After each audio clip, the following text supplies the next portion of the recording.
absences. So please, just tell me who is present, who is absent. Rajshri Vaishnava, Jaimanna, HR,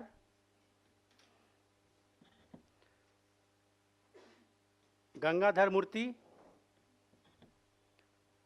SS, Kochelra Kota R Murthy. All are from education, na? Am I right? Vure Gurunanda Rao, Rekha Sharma, वो तो उधर है.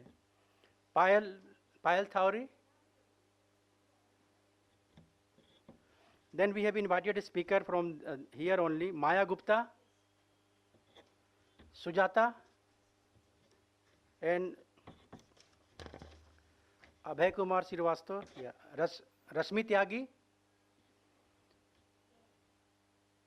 Munni Narayanappa and Manoj Kumar, Shraddha Mihir Chandra and RPS Singh.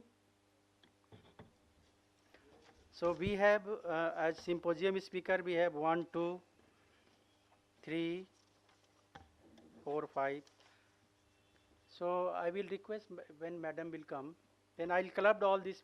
Madam को बुलाना उनको. Just call the Samundra madam.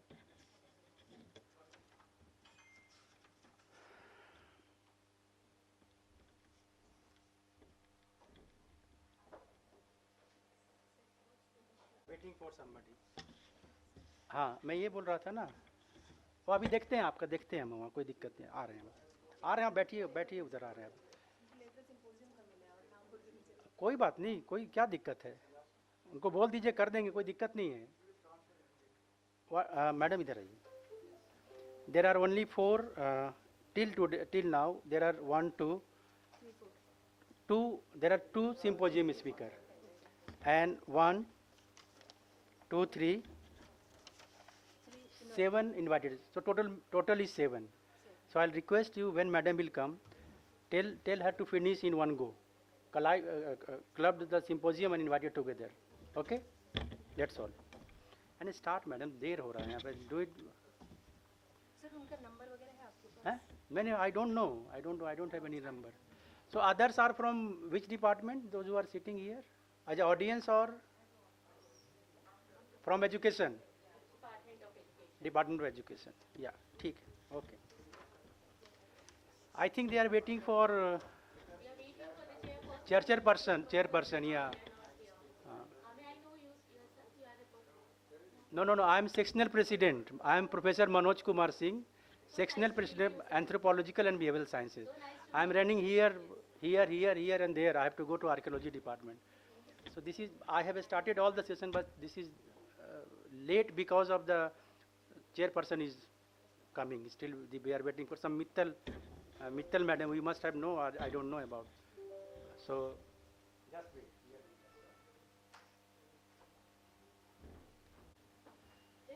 Pankaj Mittal and Dr. R.E. Renu. Huh? B.A.Y. Baskar. She is the member of ISKA? Yes. Okay. Faculty member here? Yes, sir. She is in my department. I am Professor Rajshri Vaishnava, Department of Education. आपका नाम था, आपने chair करने से मना कर दिया. हाँ सर. इसलिए इसमें गड़बड़ हो रहा. नहीं तो हम कर सकते थे, लेकिन हमारा खुद का सिंपोजियम था, तो इसलिए. नहीं, अभी हमें एजुकेशन में अभी भी देखिए खाली है, हमें दिक्कत हो रही है. आ जाएंगे सर. एजुकेशन में चेयरपर्सन को चेयर एंड किसी को रिपोर्टर बनाइए.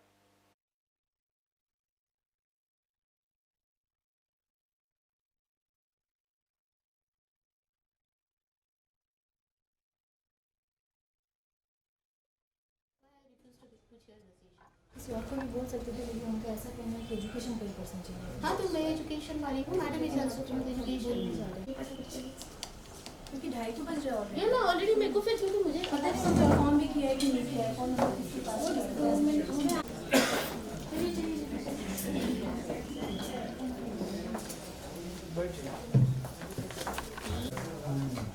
चलिए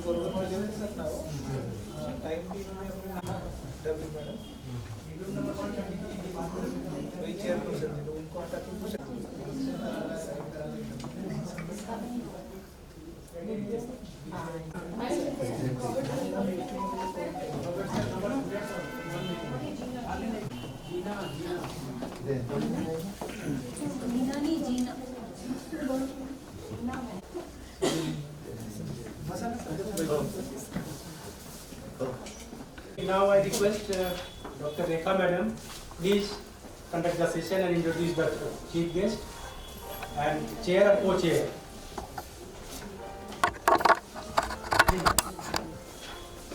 Co-chair बनाया था अभी ना, अच्छा.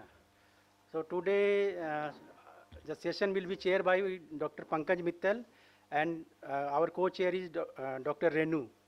So please, madam, Rekha madam, please come and invite the chair and co-chair person.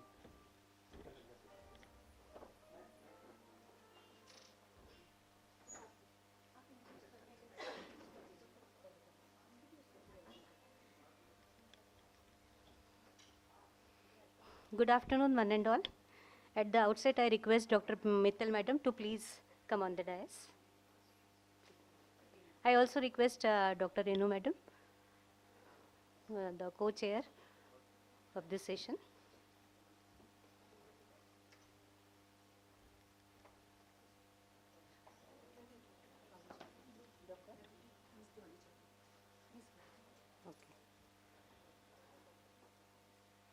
I'll now introduce the chairperson of this session.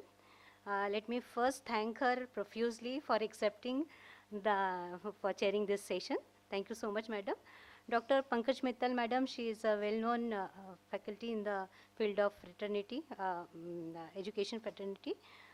She is Secretary General of the Association of Indian Universities, and she is the second Women Secretary General of Association in the 97 years of existence.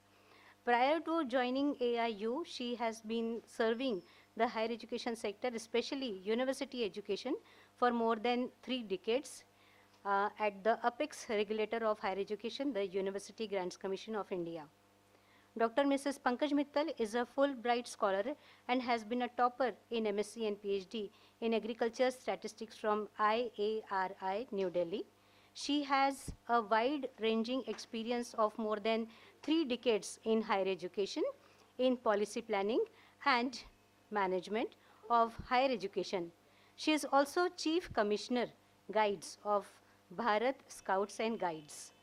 Dr. Mittal earlier served as the first regular Vice Chancellor of Bhagat Phul Singh Mahila Vishwavidyalaya, Kanpur, the first rural women university of North India in 2008 at young age of 44 years to undertake and developing a tiny Gurukul into an institution of repute.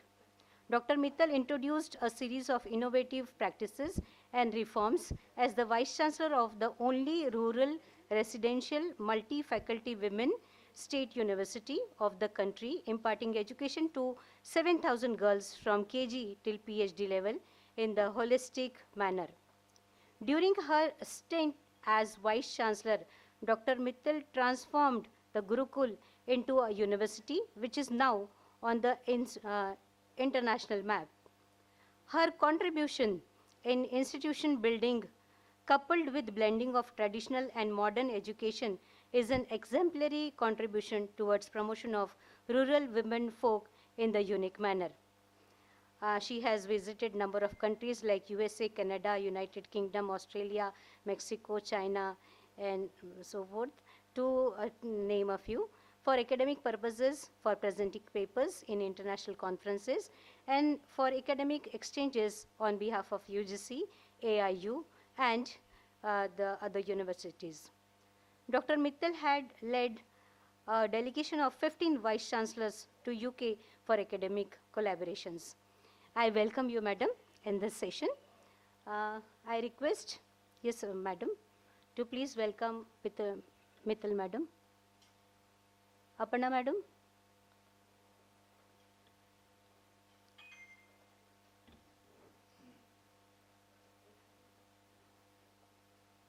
आपको I request Rajeshri Vaishnav madam to please welcome her.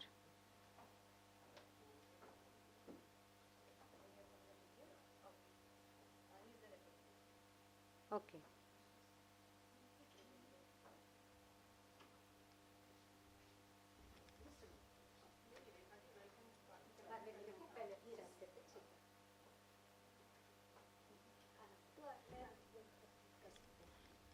I request madam to please chair the session. Start the session. So thank you, Rekha ji, for a very, very generous introduction. I don't know whom I am substituting, but only 15 minutes back I came to know that I have to chair this session. So I was taking lunch at that time, so sorry for the delay and sorry for keeping you waiting. This session is on technology and its inclusive role in redefining education in the changing world. Now, when I read this topic, one episode which came to my mind was something which happened more than 100 years ago. That was with Einstein. So Einstein in 1905, he gave a question paper to his students to solve. And when the teaching assistant of Einstein saw that question paper, he came running back to Einstein. He says, "Sir, something is wrong. Kuch gadbad ho gaya hai."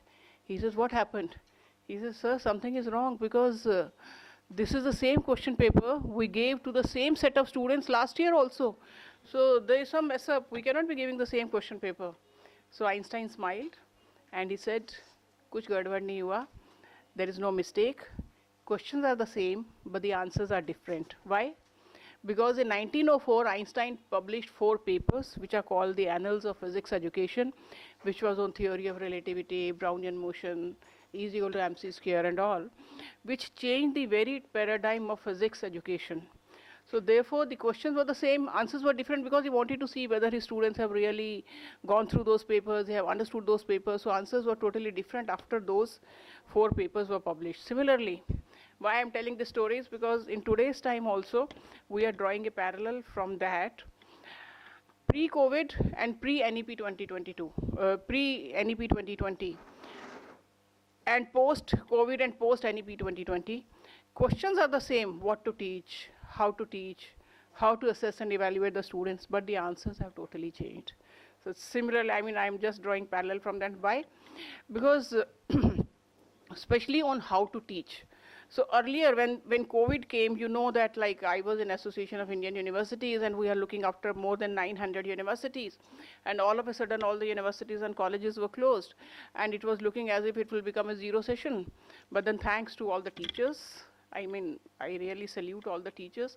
In no time, they took over the technology and started teaching online.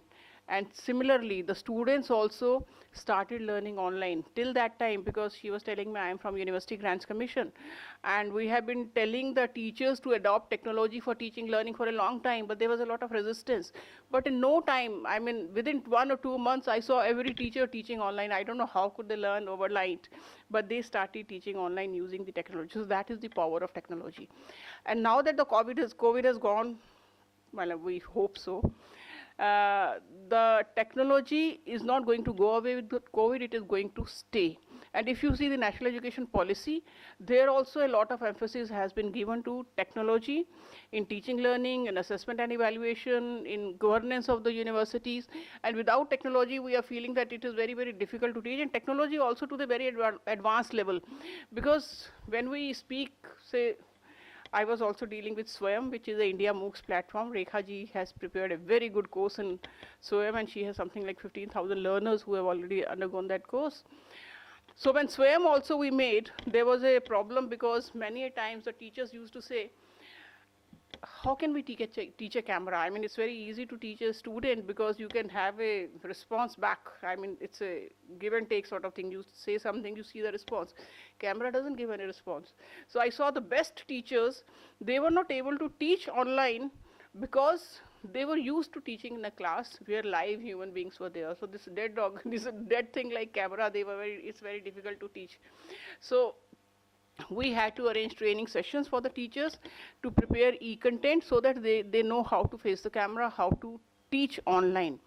So similarly, and that SWAYAM came as a very, very big sort of a contributor to our teaching learning, and the University Grants Commission also that has said that in the regular programs, around 40% of the courses can be done through the SWAYAM platform.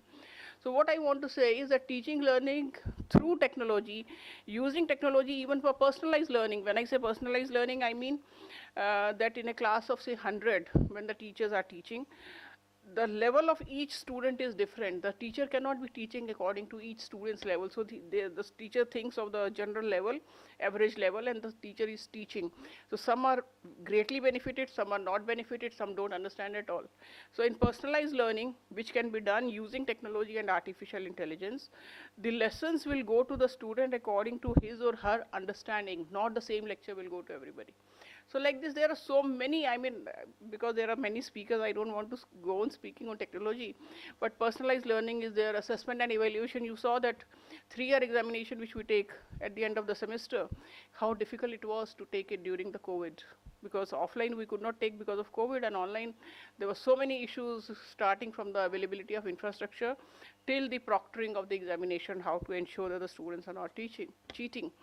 So, but then NEP also says that the 3-hour examination is not the best way of assessing and evaluating the student. It has to be a continuous assessment throughout the semester through multiple ways. It could be quizzes, it could be personal interviews, it could be group discussions, it could be projects, it could be activities, it could be so many ways. But then we are not telling the teachers, I mean, we are very coolly telling them use the technology, but we are not teaching them how to use the technology.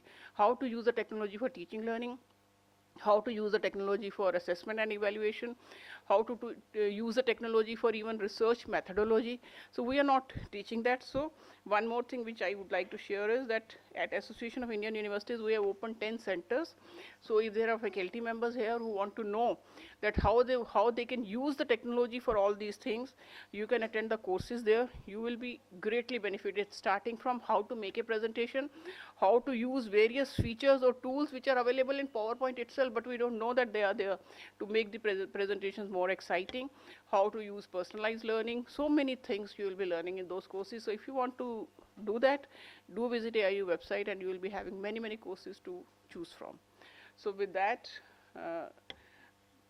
should I be calling the... So I understand that there are many, many speakers in this session, and we are going to learn a great deal in how to use the technology for teaching learning. So the first speaker I will request to come here is Rajshri Vaishnav. Rajshri S. Vaishnav, okay, come. She is in the PG Department of Education of the Nagpur University, and she will be talking about NEP 2020 challenges and opportunities for HEIs. Come, please, welcome.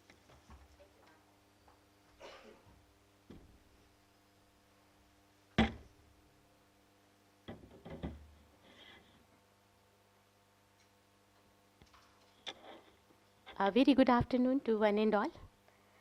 Respected Chair, Madam Pankaj Mittal. We heard a lot about Madam Mittal. So thank you so much, Madam, for chairing this session. And myself, Professor Rajshri Vaishnav. I am Head Department of Education, Rashtrapati Tukadoji Maharaj, Nagpur University. Today, a responsibility given to me to present before you some of the ideas, though this symposium deals with the education technology and its impact, but I feel that I should discuss before you that we have recently National Education Policy 2020, and how this Education Policy 2020 having a lot of challenges and opportunities for higher education institutions also. Next, please. Ma'am, because we have less number of speakers, and I have given, I'll try to finish it, but I have given a 20 minutes time. So I prepared, yeah, because we have a symposium and then a later on that. So, if you're giving a podium to the teacher, then of course it will take time, yes. So, thank you. First slide, please. First slide, please. Yeah, next, please. So if you look this national education policy, I always find that it is the first policy which shows the synergy in education right from early childhood care education to higher education. Next, please. Today's my presentation will be focusing on what are the NEP, what is its objective, what are its purpose, and then I'll discuss before you the previous policies. Then later on, in a short, I'll try to give you the what is the recommendations of NEP for higher education institutions, and then what are the challenges before the higher education institutions. So let me, because I don't have podium before me, so let me just wait for 5 minutes, please. I'll just check out my PPT with the mobile. Next, please. So this national education policy is envisioned an Indian-centric education, an education which talks about the national pride, which talks about the policy, about this nation.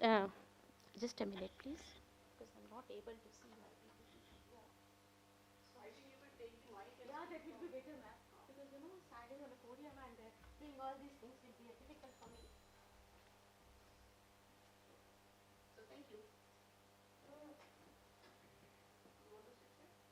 ma'am. So this national education. No, it's not working.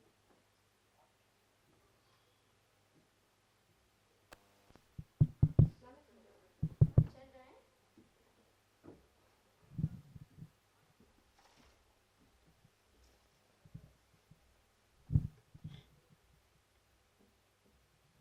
So, this national education policy envisioned an Indian-centric education which transformed the India into a knowledge curve, into a capital which provides all sort of the ethics, values, along with the skill and professional competencies to teachers.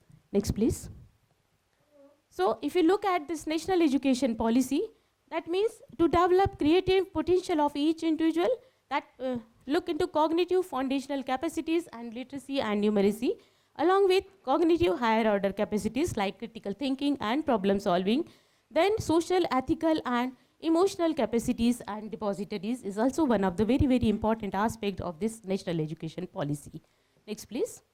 If you look at the guiding principle of this national education policy, the rich heritage of ancient Indian knowledge and culture is given the major importance in this policy.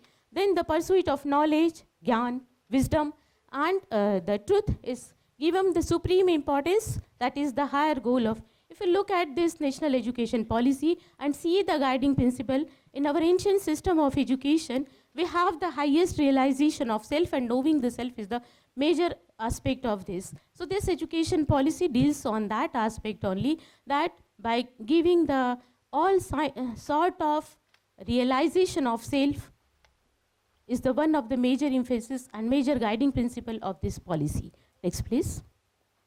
Then another important objective is to develop good human beings having scientific temper, and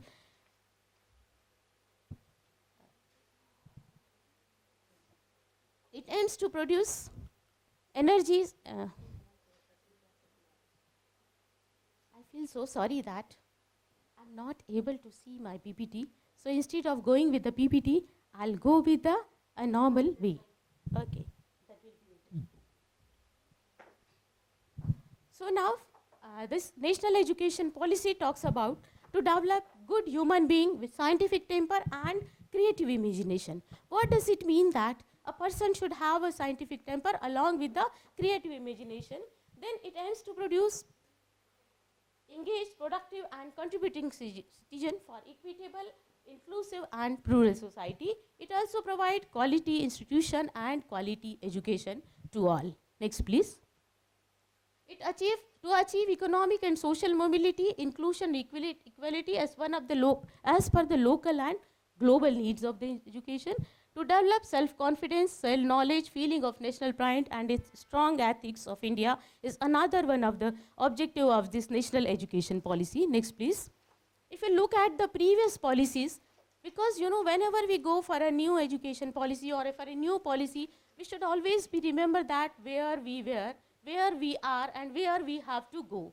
So if I look at the previous policies, so first policy after post-independence came in India in the year 1949. That was related with the University Education Commission, and the present system of higher education, I can say that universities and this UGCs and all are the because of this policy proliferating multifold increase in higher education system is because of this policy.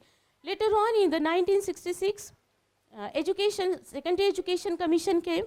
The major emphasis of this commission is the improvement in the quality of education as well as the expansion of education system in India. Next, please. Then we have a 1986 policy. That policy was revised in 1992. Then the major emphasis of this policy is in the year 1995, we have started the midday meal scheme. Next, please. So later on in 2001, Sarva Shiksha Abhiyan came, and this Sarva Shiksha Abhiyan has a lot of impact on the primary and school education of our India. Then 2004, as this program is this symposium is related with the education technology. So real use of technology in education is started in the year 2004 when by the launching of the EduSet. Next, please. Then if you look at the previously, the 2001 RTE means Right to Education Act came, where it has started with the free and compulsory education to the age group of between 6 to 14. Later on, next please. Then in 2010, this RTE has been linked with the all union territories and the state governments also. Then in 2014 and 13 also, National Early Childhood Care Policy. All these are the background of our national education policy only. Next, please. So if you look at the previous policies, the implementation of previous policies were basically focused on the access and equity to higher education. Then the unfinished agenda is really deal in this national education policy. We can call it the major development from the previous policies are related with the right to children for free and compulsory education. So this was it opened the legal underpinning of the system of education. Next, please. Now I'll give you some idea about the higher education system. If you look at the next, please. So if you look at the present system of higher education, we have a fragmented higher education system, poor learning outcome and the development of cognitive skills of a student. Then another problem is rigid, inflexible separation of discipline. Then lack of quality higher education in socio-economical challenge section also, low teacher and student ratio as well as low institutional autonomy, inadequate career management and the preparation for faculty or institutional leaders. Then lack of research funding is another very, very important challenge before the higher education system, present higher education system. Next, please. Then another important aspect is suboptimal governance and leadership in higher education institution, poor regulatory mechanism, that another one of the important factor, and large number of affiliating universities and poor undergraduate performance. These all are the challenges before us as an institution of higher education. Next, please. Then a question comes in my mind, what to do? Then of course the answer is that reform the system of present education and reform the system to meet the challenges. Next, please. So if I talk about the national education policy, this policy divided into different parts. Part 1 deals with the school education, Part 2 deals with the higher education, Part 3 deals with the professional education, adult education, and Part 4 is a very, very important key, how this policy will be implemented. That means it creates a roadmap how to implement this policy. Next, please. So if you look at the higher education system, the quality universities and colleges, then institutional restructuring and consolidation, holistic and multidisciplinary education, optimal learning environment and support for students, then teacher education and reimagination of the vocational education. These all are the certain things which talks about the higher education in national education policy. Then all this, as per the higher education, presently we have a unitary discipline institutions, but now as per the recommendation of NEP 2020, by 2030 all the higher education institution should be converted into multidisciplinary institution. At least one large multidisciplinary institution in every district is also recommended by 2030. To increase the, presently we are having the 26.3% gross enrollment ratio, that has to be increased by 50%.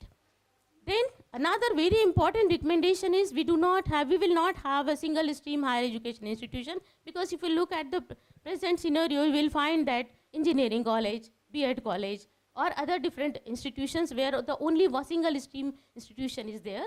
So now this single stream institution should be phased out within 15 years and it will be converted into multidisciplinary institutions. Then another important aspect, the majority of universities are facing with the affiliated colleges, and because of the large number of affiliating institutions with the universities, the quality dearth is always there in the undergraduate program. So to improve that, we need to have the NEP recommend that within 15 years this affiliating system will be phased out. Next please.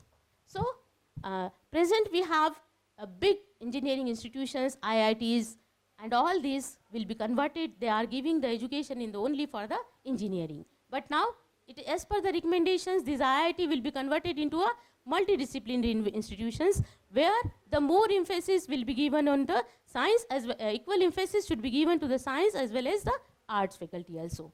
Then opening of various departments like language, literature, all these will be in the higher education institutions. Next please. Next please. Then previous. Another very important change is presently we are having the 3 years graduate program. This 3-year graduate program will be converted into 3 to 4 year degree program, and where if you look at the present system, a child has taken admission in one course and is not able to continue the course further, then he has to drop out, and after that if he want to join, he again has to restart with the first semester. But here we have in this NEP policy, they have the multiple exit option. You can provide a certificate, you can after completion of 1 year or 1 semester, then a diploma. Then we have another thing that after completion of 3 years, you will get degree. And if you complete the 4 year with the special research program, you will get a degree with the special research program. And then directly you can join to the PhD programs also. Next please. So this is one of the change which is recommended by this NEP. Then a very important change is creation of academic bank of credit, that is to digitalize our documents and to digitalize the degrees of the institution. Then another very important that all higher education institutions should adopt continuous and comprehensive evaluation system. Previously we have an end year examination that is not giving the proper results, so it is recommended that all HEI should adopt the continuous and comprehensive evaluation system. Then high performing India should be destination for global development. Then every university must have office for international affairs so that foreign students or the students from other universities can join Indian universities. Then another very important aspect which is deal with that, the top 100 foreign universities will be able to having their sub-centers in India also. Then high performing Indian universities will be promoted to open their centers in internationally and abroad. So these all are the certain recommendations which is dealing with the higher education. Next please. Then multidisciplinary then one a very important that multidisciplinary education and research university Meru will be created and for the higher education at par with the present IITs and all.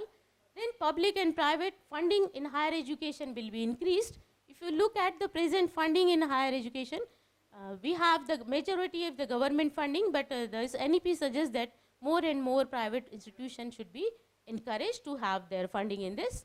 Next please. Then if you look at another very important recommendation is the NEP is the creation of National Research Foundation. This National Research Foundation will be a bridge between the higher education institution and the research and development of the research capacity. If you look at this, to create a robust ecosystem, because the environment is changing, we have this several sustainable development goals, because India is a signatory of the SDG, so we have to fulfill that 17 by 2030 we have to fulfill these SDG goals. So these all are the several goals like climate change, population dynamic, digital marketplace, all these challenges are before us. So to meet that challenges, we need to improve our research capabilities. For that, this National Education Policy has suggested that National Research Foundation, we call it NRF. Next please.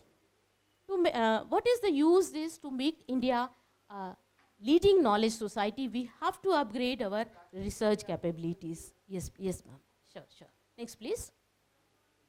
So next please. Now there is a multiple change in the governance also. We have a Higher Education Commission of India, which has the 4 verticals like National Higher Education Regulatory Council for regulation, General Education Council for standard setting, Higher Education Council for funding, and National Accreditation Council for accreditation also. Next please. Next please. Previous one please. Then a very, very important aspect is creation of National Education Technology Forum, an autonomous body which will deal with the digitalization of the present system of education. It recommend that all education system, higher education system, in school education system should adopt technology. Then another very, very important that Parak will be created for the national assessment, and it aims to increase public participation. At present, we have 6% of, we have only that 4.6% of proper total GDP on education. That has to be increased up to the 6%. Next, please. So these are the recommendations related with the digital drive, that is to adopt the technology. The new education policy has emphasized to deal with the technology in the all sector of education, right from the school education to higher education. Next please. So I can simply say that access to internet, it means access to education and access to opportunity. Next please. So these all are the recommendations related with the online and digital education, where the training for the teachers to be provided to use the digital platform in a different mode, and as well as to creation of good quality content. Next please. These are the learning plans which you can see very well. Because of the short of time, madam has already given him a point. Next please. Next please. So let us have the opportunity with higher education system.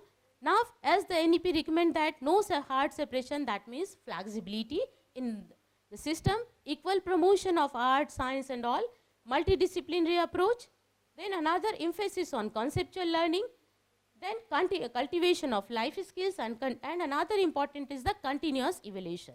These are the various opportunities. Next please. Then creation of academic bank of credit is also one of the very good opportunity for higher education. Then education in mother tongue, that is also one of the very, very important recommendation of NEP, where then vocational training, community engagement is another important aspect which has to be recommended and which has to be implemented in our all higher education institution. And another is the growth of educational opportunities, also is the opportunities. Before ending my session, I just have to certain challenges this NEP throw before us. That is the quality teacher recruitment and their training is another problem. Accountability is another issue. Then inviting private sector fundings, that is also one of the challenge, because you have seen that majority of students are preferring the foreign universities as compared to. So brain drain is another problem. If you invite foreign universities, then our present higher education system will face a challenge that we have to take care of that. Then another increase of GR. Presently we have the GR, that is the less. If you want to increase 26.2%, if you want to increase up to 50%, that means we have to open the new colleges and new centers. Then another is digital infrastructure development, internet and its proliferation is another very important aspect. Then multidisciplinary approach and changing the next place, changing the mindset of the pupil to adopt multidisciplinary approach is another very, very important task. And then another is the challenge before us, the orientation of the people towards the multidisciplinary approach, because we have the rigid mindset. There is a need to orient the people. Then funds allocation, as the NEP suggests that equal allocation of funds to the private and government sector, the fund allocation is another problem. Then student-teacher ratio, if you look at the present system, we have most of the Indian universities are facing the crunch of the teachers. So another, if you implement this policy, we need to focus on that also. Then higher order thinking, changing in the pedagogy, this is another, and funding education 3% to 6%, and I feel that 6% will not be suffice for the higher education. Next please.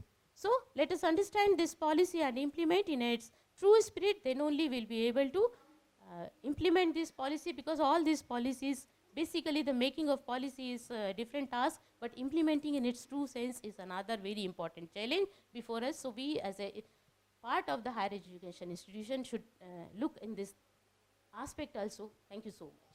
Thank you.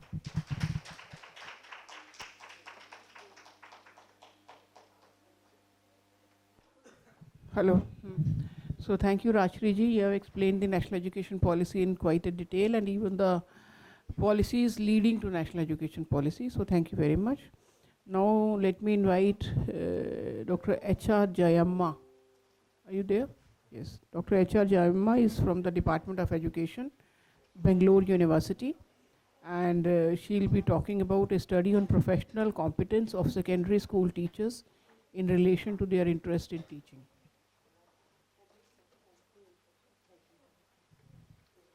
I request Dr. Pankaj Mittal madam to please felicitate Dr. Rajeshri Vaishnav madam. Speaker, you are the speaker. She is also Professor in Head Department of Education of Rashtriya Anthropology Maharaj Nagpur University and a Dean, former Dean, Faculty of Interdisciplinary Studies of Rashtriya Anthropology Maharaj Nagpur University. Thank you, madam.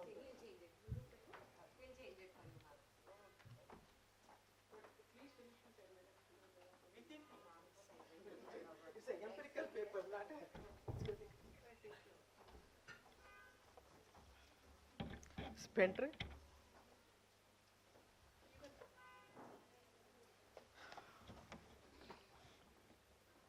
Good afternoon, everybody. So, respected professors and dignitaries, I am Professor H.R. Jayamma from Bangalore University, Department of Education, Bangalore. So, my paper is purely empirical studies. It's a completely research studies. So my topic is study of professional competency of secondary school teachers in relation to their interest in teaching. Then what is the concept of this studies is, especially for our educational system and educational policies, education is one of the highest role in our society. Naturally, we give the highest respect and highest honor in our society. It's a ancient period onwards to today's situation is also having some own respect, honor, and some level of the highest dignitary profession in our society. Naturally, our professionals, our competency, our efficiency, and our hard work, our ethics and morality, and everything is also included in our profession. Naturally, society is also expecting more from the teachers compared to other professions. This is the systems. Naturally, identification of this system is why competency is more essential.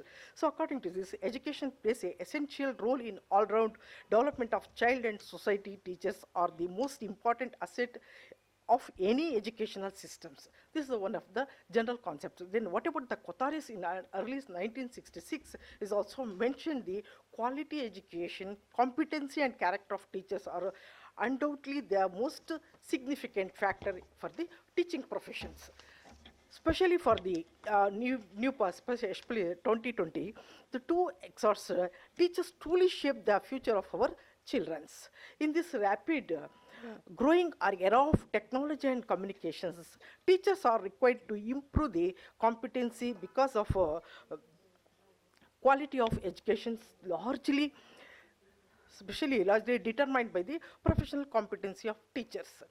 It is a big challenge for the teachers to order to meet the challenge. Teachers need to have the competency. This is the present scenario of the teachers' status and teachers' positions. Then competency defined terms of knowledge, skills, ability of teachers in teaching, self-regulations, socio-cultural and communication and organizations leadership. Then competency is the essential factor for the success for any professions.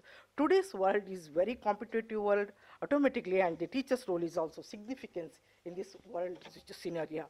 Then what are the objectives? Next, what is the objectives of our studies or our research work is? First, to study the relationship between the professional competency and the interest in teaching of secondary school teachers.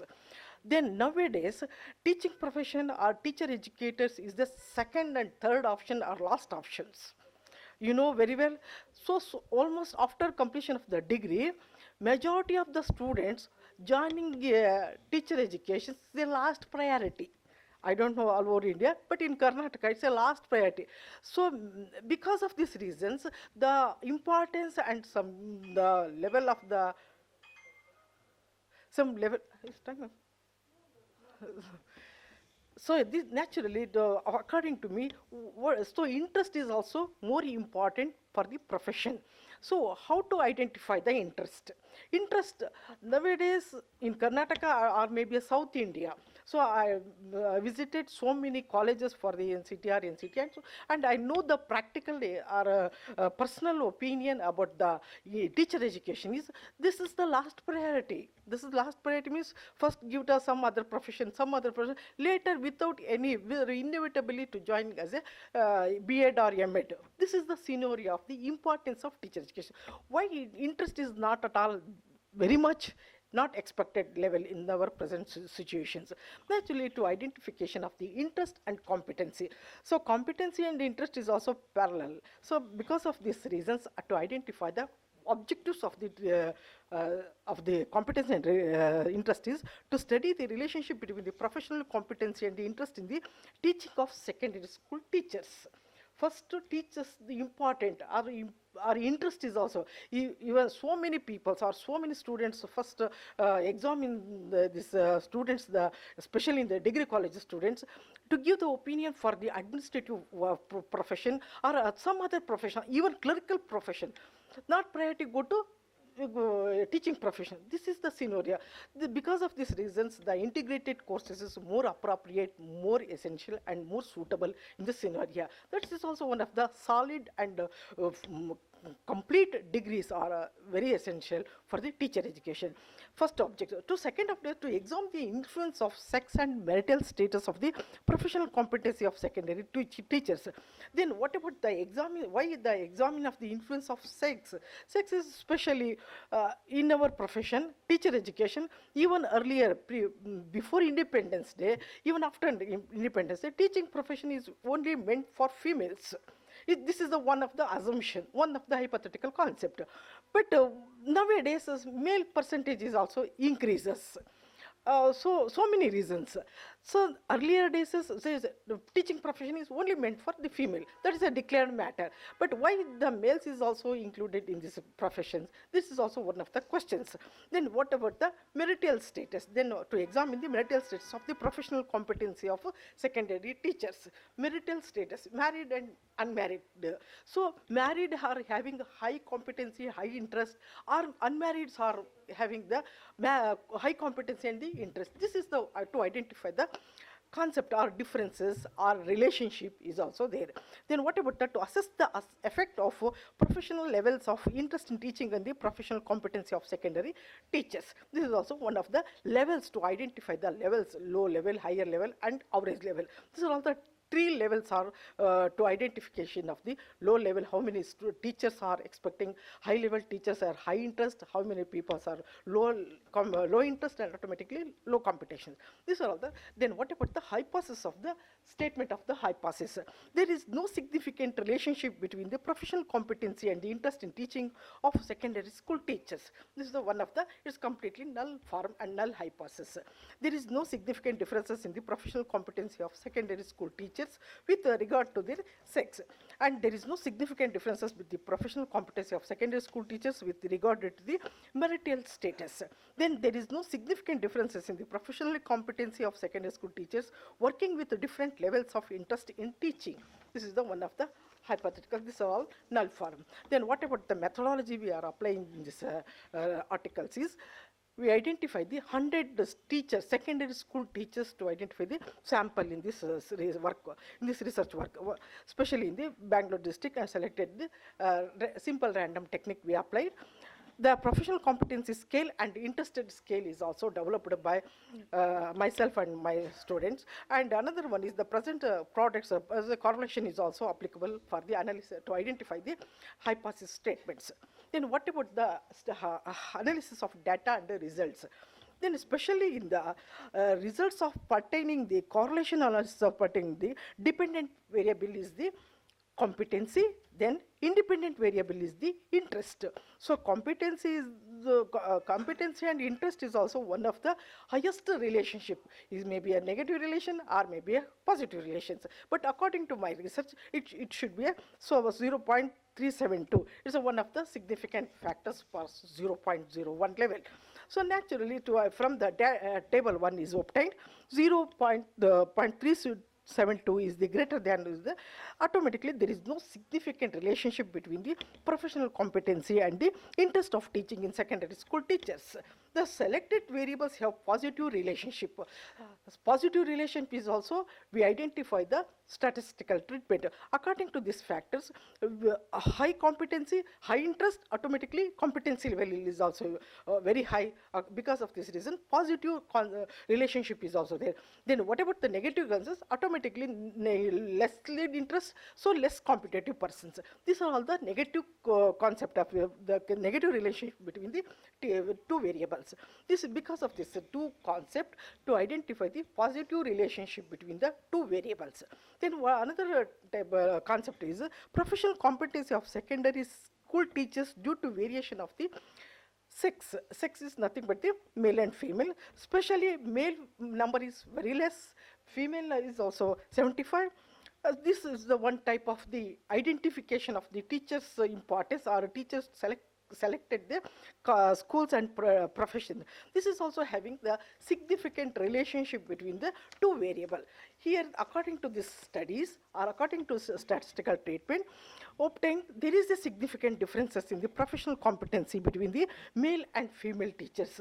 According to my research, according to my statistical results, the female teachers were found they have more competency than the male, because teachers, their problems so many, because of this mean variations, mean differences, females teachers are more committed, more interested teachers than the male teachers. This is also one of the empirical concept. Then another one is the professional competency of secondary school teachers due to the variation of the marital status. So married and unmarried. So usually marrieds are very high number. Unmarried strength is very, because of our sample is simple random technique, not a purposive sample. You should be unmarried. So according to this, there is no significant, this analysis, there is no significant marrieds and unmarrieds, there is no significant, maybe a lapses of n and other numbers. Automatically there is no differences, or there is no gap between the married teachers and the unmarried teachers. Same status is also continue. Then there is no significant difference in the professional competency between the secondary schools married and unmarried teachers. The marital status is not at all affect their professional competency. It's automatically our null hypothesis should be accepted. Then later, the professional competency of secondary level teachers due to variation in the levels of interest in teaching. Then we identify the different three groups is also there: low groups, high groups, then average groups. In between these groups, to identify the significant groups are average and high. So automatically the average and high, low, this is a natural phenomena. Then average teachers and the high professional teachers are having some significant relationship is also there.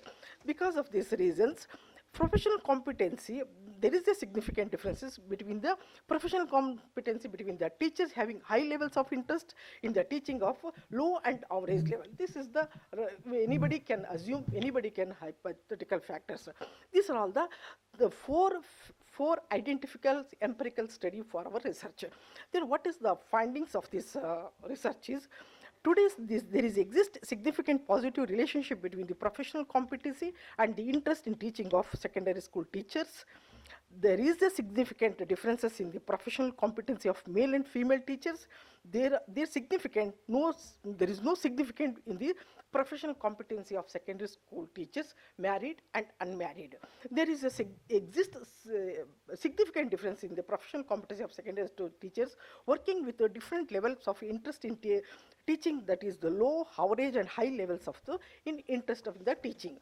Then what about the conclusions of the research and implications is the interest of teaching is related to it should be a professional competency. Interest is most essential part and part of our professions. Otherwise, competency level is completely not expected. That is the scenario of the studies. That female teachers were found to be have more competency compared to male teachers in their profession.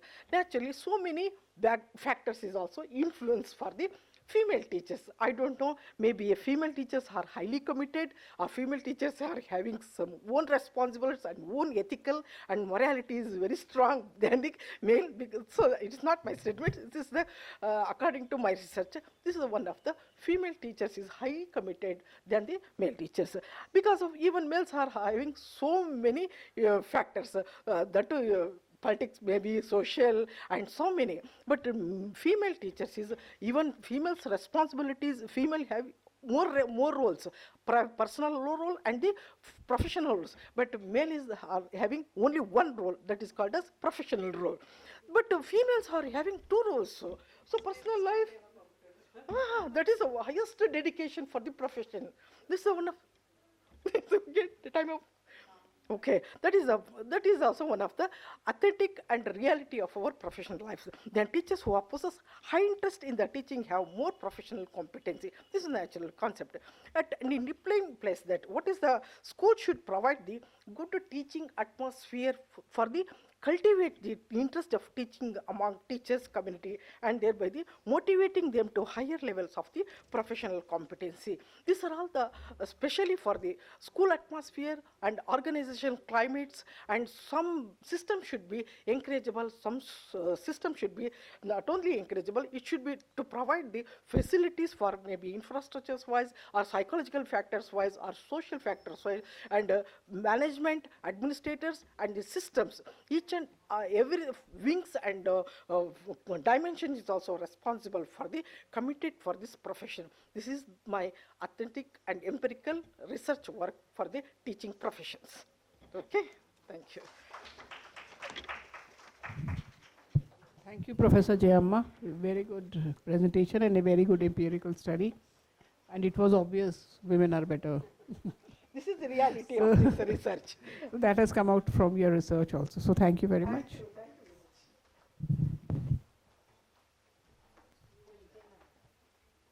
I request Dr. Mittal Madam to please welcome Dr. Jayamma. Please.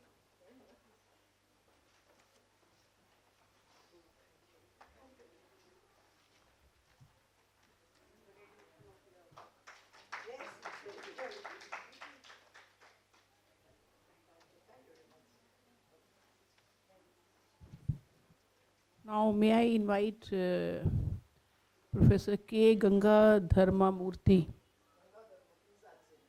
Is absent? Okay. Yes. He is from Karnataka University, Dharwad. Okay. Okay. Somebody with him was Samasagi, SS Samasagi, even she is absent? SS Samasagi.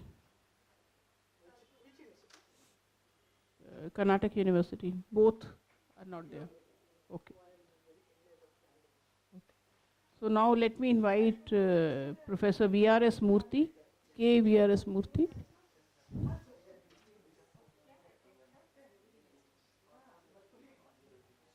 He is a retired scientist in CSIR, Indian Institute of Chemical Technology, Hyderabad. He will be speaking on Bhartiya Prachin Vigyan Shastra, applied research avenues for technologies and with a role to play in education.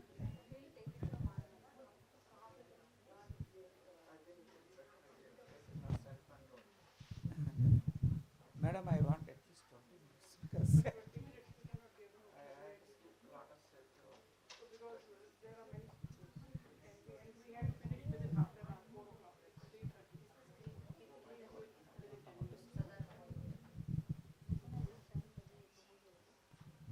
When I said next immediately because time is very less. Okay, skip the slides, most of the slides.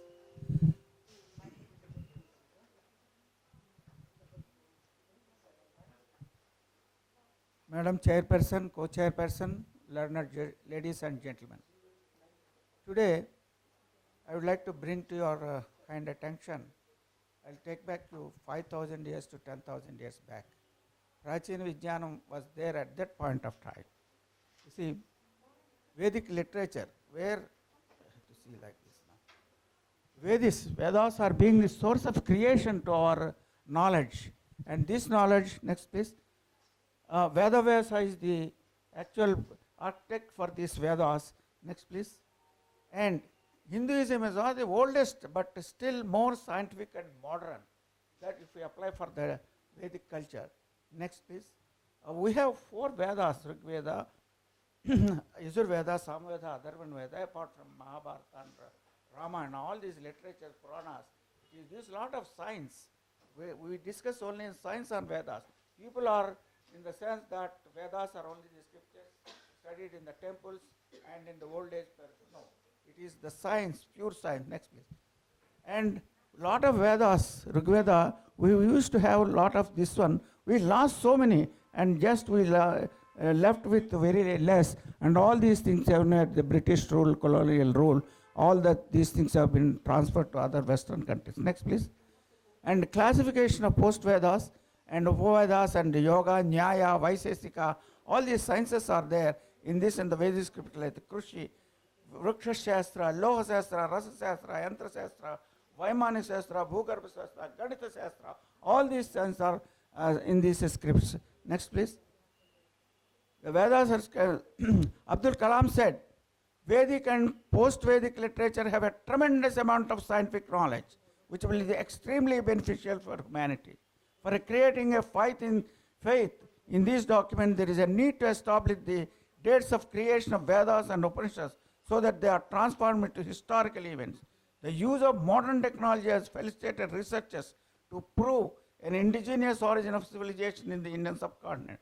This is an important factor. We should work on integrator of the entire nation, since all of you have come to this land from the same ancestors' rules. Every Western fellows have used our knowledge by Sanskrit. They have taken the Sanskrit scholars from India and translated and created, got the Nobel Prizes. And I will give, because I have to skip a lot of, Madam has given me very less time, I have to skip a lot of the next please. And Vedas contain knowledge of scientific discoveries, but less of innovations. You see, that is the part now we have to do in the educational system. The innovators are to be created with reference to the Vedic knowledge. Next please. Next. Various sciences in the Indian manuscripts have the beginning from 7000 BCE and continuously developed to 1200 CE examples in the all these Vedas and Vedic mathematics.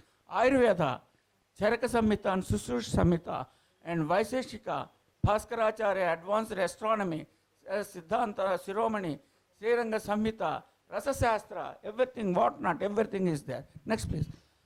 And next please. Vedanga Jyotisha, Lagada, the author, only book written in 1500 BC, available even today, contains all basics of astronomy or planets. All these things, even NASA is also following some of these rules to create satellites. They're launching the satellites and preparing the satellites. Next please. Ritual Shastra, Sulva Shastras, Gruhya Shastra, Sautra Shastra, Dharma Shastra. Next please. And Indian astronomy and mathematics, geometrical progression, simple and all these things, calculations concerning the internal months data, geographic and trigonometric university. Varamira has explained that solar eclipses is a great detail. Brahmagupta in 670 bringing the existing concept of zero. Next please. And well, these rishis have given all these Vedic Vyasas, Kanvas, Agasthyas, Vishwamitras, Vasishtas, and this one. Next please. And Panini grammar, here I would like to take some time. Panini grammar is an excellent grammar in the Vedic culture, which is in Sanskrit, where if you apply Panini grammar in the computer logics, this 4G, 5G is nowhere. And we can get the artificial intelligence to the highest proportions, and if you apply the Sanskrit Panini grammar. Next please. It has got 400 sutras, and if you analyze these sutras, we will get a lot of determination and information. Next please. Sanskrit brain function. A recent study in the neurophysicist Dr. Fred in the New York Cornell University, USA, confirmed that reading Sanskrit verses have most profound psychological effects in human brain. Understand this. Next, please. Some discoveries in energy, solar energy, electromagnetic waves, all these things are available in the Vedic culture. Next, please. And chemistry, in Rigveda, Yajurveda, lot of phenomenon and water, how it is to be created, all these things are available. Next, please. Chemical process, Charaka and Susruta Samhita. Here also again I would like to say. Where Charaka Susrusha, they have adapted, there was no knowledge of this modern medicine, and they have created even Nadi Shastra. Nadi Shastra, by being the way, this corona can be given a lot of treatment with the corona, not by charging the present hospitals, they're charging lakhs and lakhs. But the Nadi Shastra, Vagbhatiya, has done miracles in those days, and people used to get medicine from Susuta, Charka, and Vagbhatiya. Next, please. Botany, lot of herbs we have, and there were 700 herbs, and all these herbs can be used in the Ayurvedic formulations and preparations for various diseases. Next, please. Geology and meteorology, and we have, next, please. Technology, Vedic inventions and weapons will, next, please. Next. Architecture and reference Vimanas. The Bharadwaja Vimana Shastra is there. Lot of Vimanas are there described in Bharadwaja in various slokas. And coming to the ancient architecture, of course there is one more slide. Before that I will tell because the time is not there. You see the architecture of, if you see the South Indian temples, the architecture is a very big architecture where no air conditioning is required. Even if the sun is 50 degrees outside, if you go to the temple, you feel very happy, no air conditioning. So air conditioning, because of the air conditioning and all that, now this global warming is happening, and a lot of efforts have been given to how to reduce this global effort and reduce the temperature and sea levels. So next, please. Vedic medicines, that's what I said. Next. And Sushruta, medical genius, wrote the Sushruta Samhita 3000 BC. There are 900 ligaments in the human body. He also wrote that some parts of the body, there are 4 types of ligaments compared with the modern scientific pairs. Next, please. And at that point of surrogacy was also there, and presently it is adopted mostly. Next, please. Next, yoga. This is one of the things our Prime Minister has given this lot of meditation and yoga. 26th June is the yoga day, and every world is recognized. Please note, every world is, all the countries have recognized that 26th and going for this yoga, and being the health is created with that yoga. Next, please. And it is next yoga event. Various utensils and potteries are also there. Lot of research can be done with this also. Next, please. And crops. Crops are also, here I would like to mention the pesticides. The pesticides are killing the earth, and now it is the form of the organic farming. We are going to the Vedic period. Organic farming, because everybody wants organic, no pesticide food. So this is a lot of efforts can be done, and a lot of research can be done, innovations can be done to create organic farming so that our health will be health people. These are the various types of seeds, etc.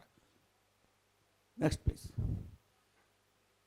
Exact dates, that is also important as computer and planetary. So what happened in the previous yugas is what we have to learn by software, planetary software, that is more important. So the astronomy will give a lot of help regarding the planetary positions. We can determine Rama's birth date, and all these things have been, we have made some of the books also in this for this type of knowledge. Remote sensing, imaginary hydrology, underwater exploration, sea level explorations, all these things to be innovated, researched with the planetary software system. That is what the aim of it. Next, please. And next, Nalanda. You see, at that point of time, Takshashila at 700 BC, 10,500 students used to come from all over the globe. Now we are going to America, USA, Australia. No, not necessary, but at that point itself, 10,500 people used to be there in that university, learning all disciplines of not only science, administration, logics, accounts, everything, all disciplines were there in that Takshashila. So where are all those gone? Because unless we revise this Vedic culture, we will not be able to do that.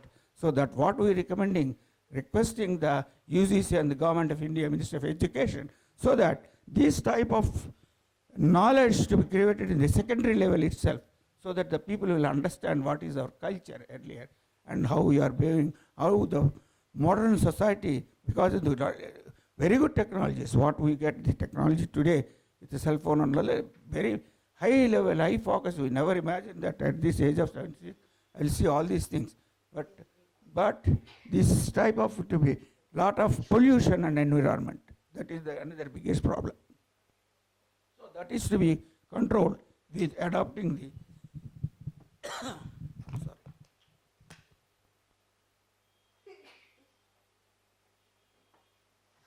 adopting the various Vedic scripts and cultures. Next, please.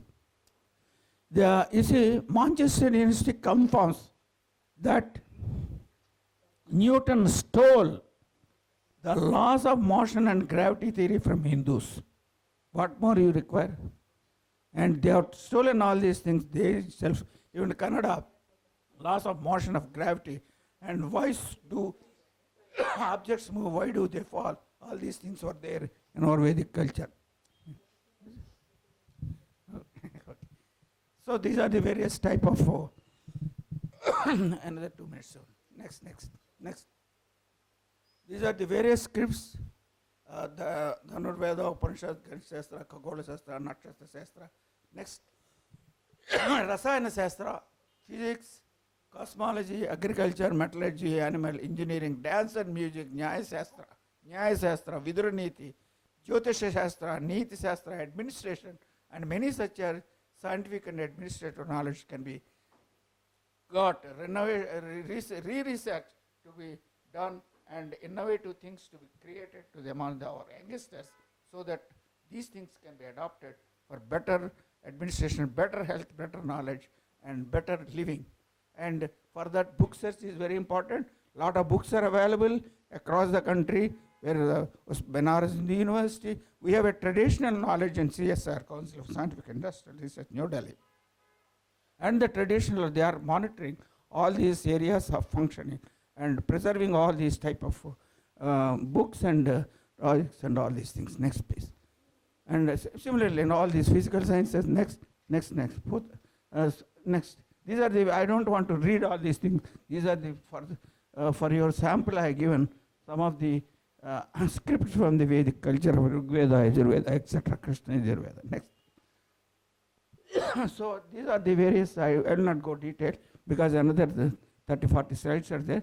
These are explained. What are the books available on this? That I will skip now because there is no time. And in all the areas what I explained, lot of various books are available, and this is to be created, and these books are to be implemented for the secondary education and graduate level education, and create thousands of PhDs on these subjects, so that we will have better health, better environment, better life for the coming generations. That are what I would like to propose here. Thank you, madam, for your giving me the time.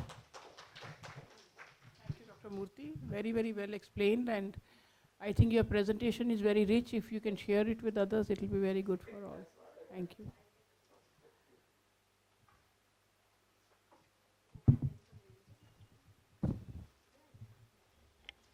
I request Dr. Chairman Madam to please welcome Murthy sir.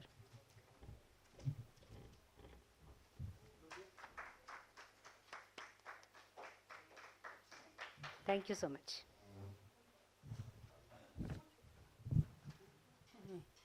Thank you, Dr. Murthy. Now we may invite Professor Rao, Gure Gurunodha Rao. Is he there?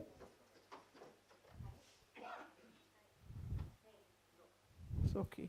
So now let me invite Professor Rekha Sharma.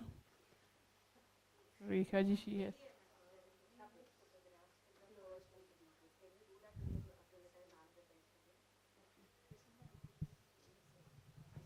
First two speakers, I think they forgot to click the photograph.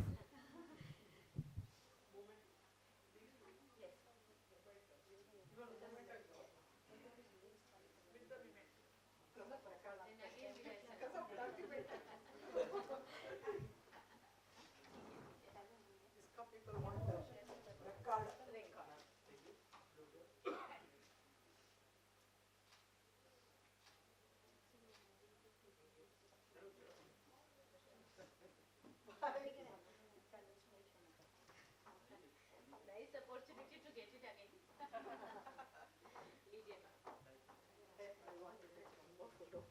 देखो अभी नहीं खुला ma'am.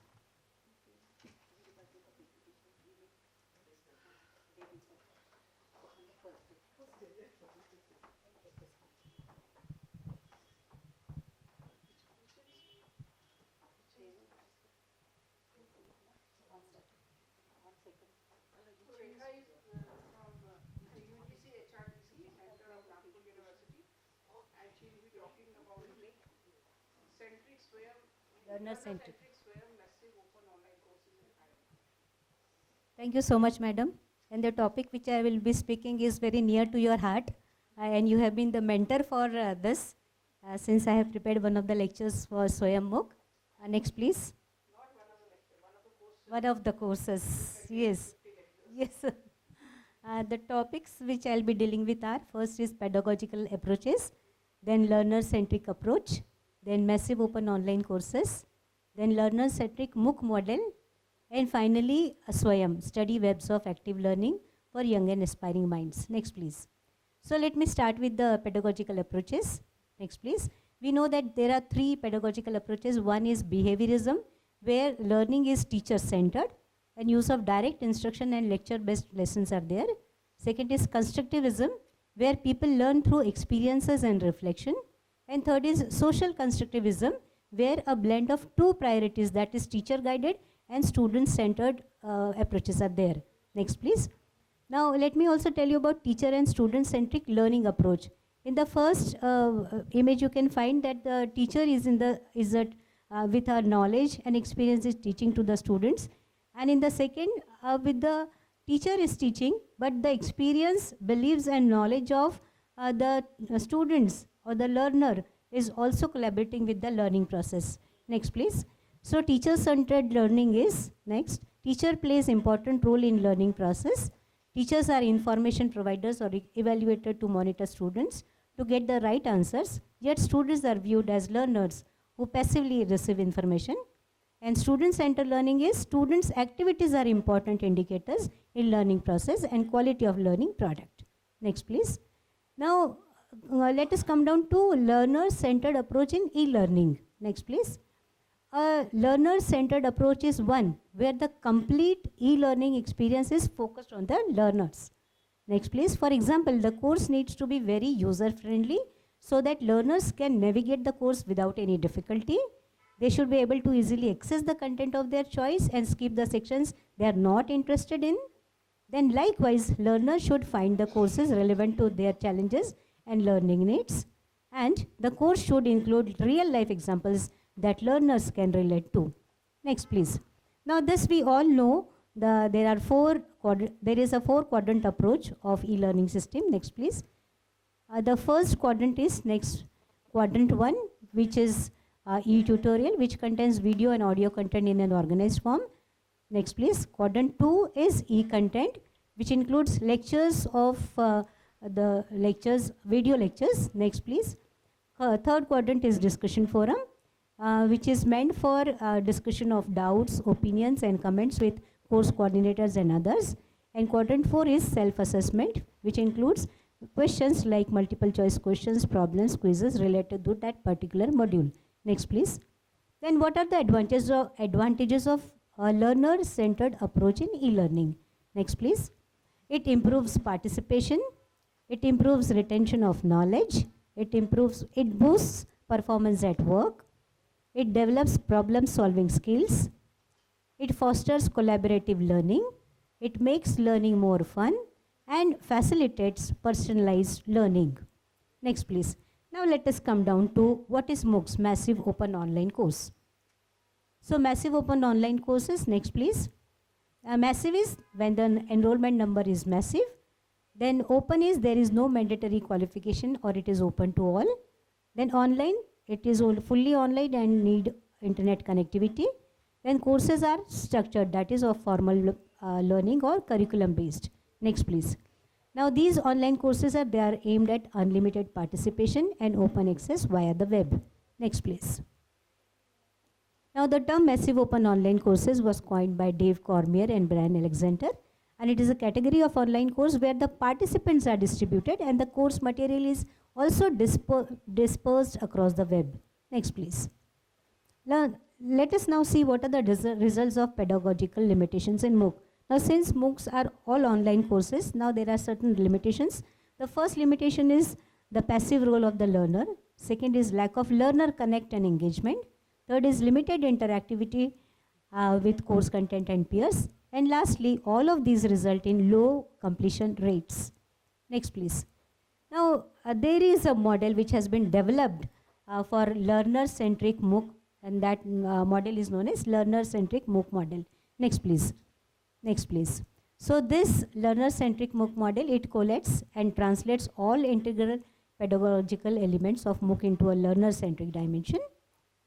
Next please. And it promotes active learner participation. It enhances engagement with learning content and peers through fostered interactions. Now this is the one which I am talking about. This is known as learner-centric MOOC model. Now the right corner, top corner is LED. Now the meaning of LED is learner dialogue, and it has contents plus reflection spot. This I'll be discussing in the next slides. Second part of this MOOC model is known as LBD, that is learning by doing, and this includes activities and customized feedback. Third quarter is LXT, that is learning extension trajectories, and it includes resources plus assimilation quiz. And fourth is LXI, or learner experience interaction. This includes focus question for discussion plus peer interaction plus reflection quiz. Next please. Now the very first is learning dialogue. Now here all videos are uploaded, videos are given with the reflection spot. Now I would like to show you a video of this reflection spot. Please run this web link.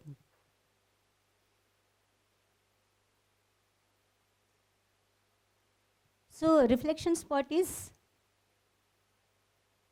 like if I have developed a video of 5 to 6 minutes. Now in that video, there is a problem. Okay, leave it. Go to PowerPoint presentation. Doesn't matter.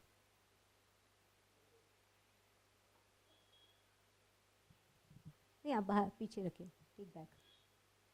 एक back. अच्छा आगे. Now as I said, I wanted to show you a video of wherein a resource person is making a video. Now in between the lecture, the teacher asks a learner a question, a small question. Okay, tell me about this. What is this? And the teacher pauses for some time, asks a student to write down the answer in the copy, and then again asks after some time to continue the video. So these are known as reflection spots. These are known as reflection spots. Next, please. Doesn't matter. Please start with the PPT. Next. Now, second is learning by doing. Now here, the activities and customized feedbacks are given. Now the meaning of constructive and customized feedbacks are, this also I wanted to show you. Just below the videos, few questions are given. Now these questions are said to be having constructive and customized feedback. Now these questions do not have scores, they are not graded, they are ungraded questions. But after clicking the answer, the student should come to know whether the answer given by the student is correct or not. If it is correct, why it is correct. If it is wrong, why it is wrong. So that is known as constructive and customized feedback. Next please. Now third is learning extension trajectories. Now meaning of this is here we give all resources and assimilation quiz. Now the meaning of resources is we have to give all videos, then e-texts, then we can also give assimilation quiz. Now the meaning of assimilation quiz is you can ask the participant to say at 2.3 second, 2.3 minute, what did I say? What did I talk about? So the student will again go back to the video and will see, and that is known as assimilation quiz. Next please. Now next is learner experience interaction. Now here focus questions for discussion, peer interaction and reflection quiz are given. Now the meaning of this is since the students are not sitting before the learner teacher, that is this is a virtual learning. Now here what a teacher does, she or he gives few questions in the discussion forum which is open to all the students, and students can give reply. That reply can be seen by all the learners. So the interaction will be between the peer groups and between the teacher also. So that is known as focus question for discussion. Next please. Now let me come down to SWAYAM now. SWAYAM, as we all know, the full form is Study Webs of Active Learning for Young and Aspiring Minds. Next please. These are 9 different national MOOC coordinators. Next please. Now this is a consolidated table wherein I have shown the name of the national MOOC coordinator, partnering institute, completed courses, student enrollment, exam registration and successful certification. You can see the NPTEL, they have the maximum number of successful certification and exam registration as well as student enrollment, because it has started its lectures in 2003 itself. Next please.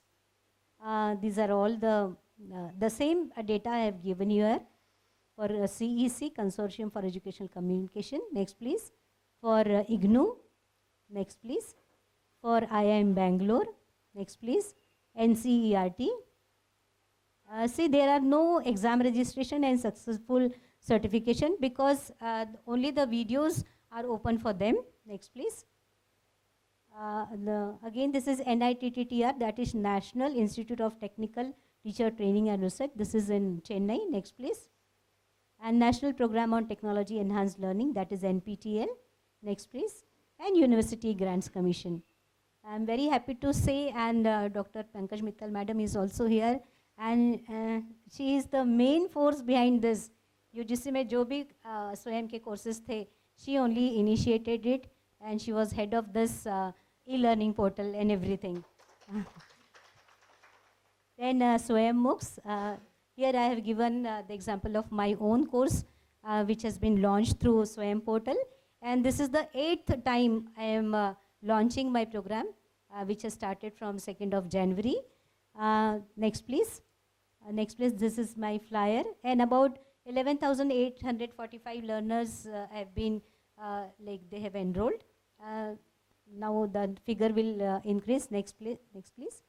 So from 74 countries I have learners, 74 countries excluding India. Next please. And enrollment for examination, it is said that if your enrollment for examination is more than 20%, then your course is more than successful. So for some period I had 26.1% enrollment for examination. Previously it was said that if 100 students enroll for the course, hardly 3% used to reach till certification. But now due to this LCM model, we could achieve the number more than 20%. Next please. Then age-wise distribution, I could see that the majority of the learners were from 20 to 30 years of age group. Next please. Then types of learners, majority were students in my course. Next please. Then discipline-wise, if I'll tell you, basically my course is related to food and nutrition and home science, but majority of my learners were from food technology, Biotechnology and BSc Medical and Life Sciences. Next, please. This is the certification which we used to get. Next, please. And these are the references. Thank you so much. Thank you so much for patient listening. Thank you so much, madam. Very nice, Rekha ji. Very, very interesting presentation. You made it very well.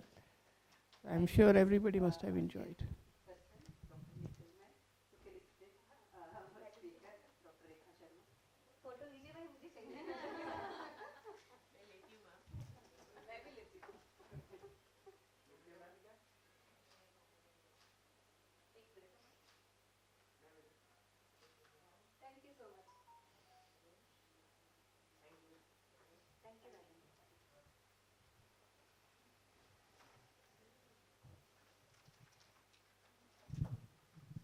So now the next speaker is Payal. Payal Theory.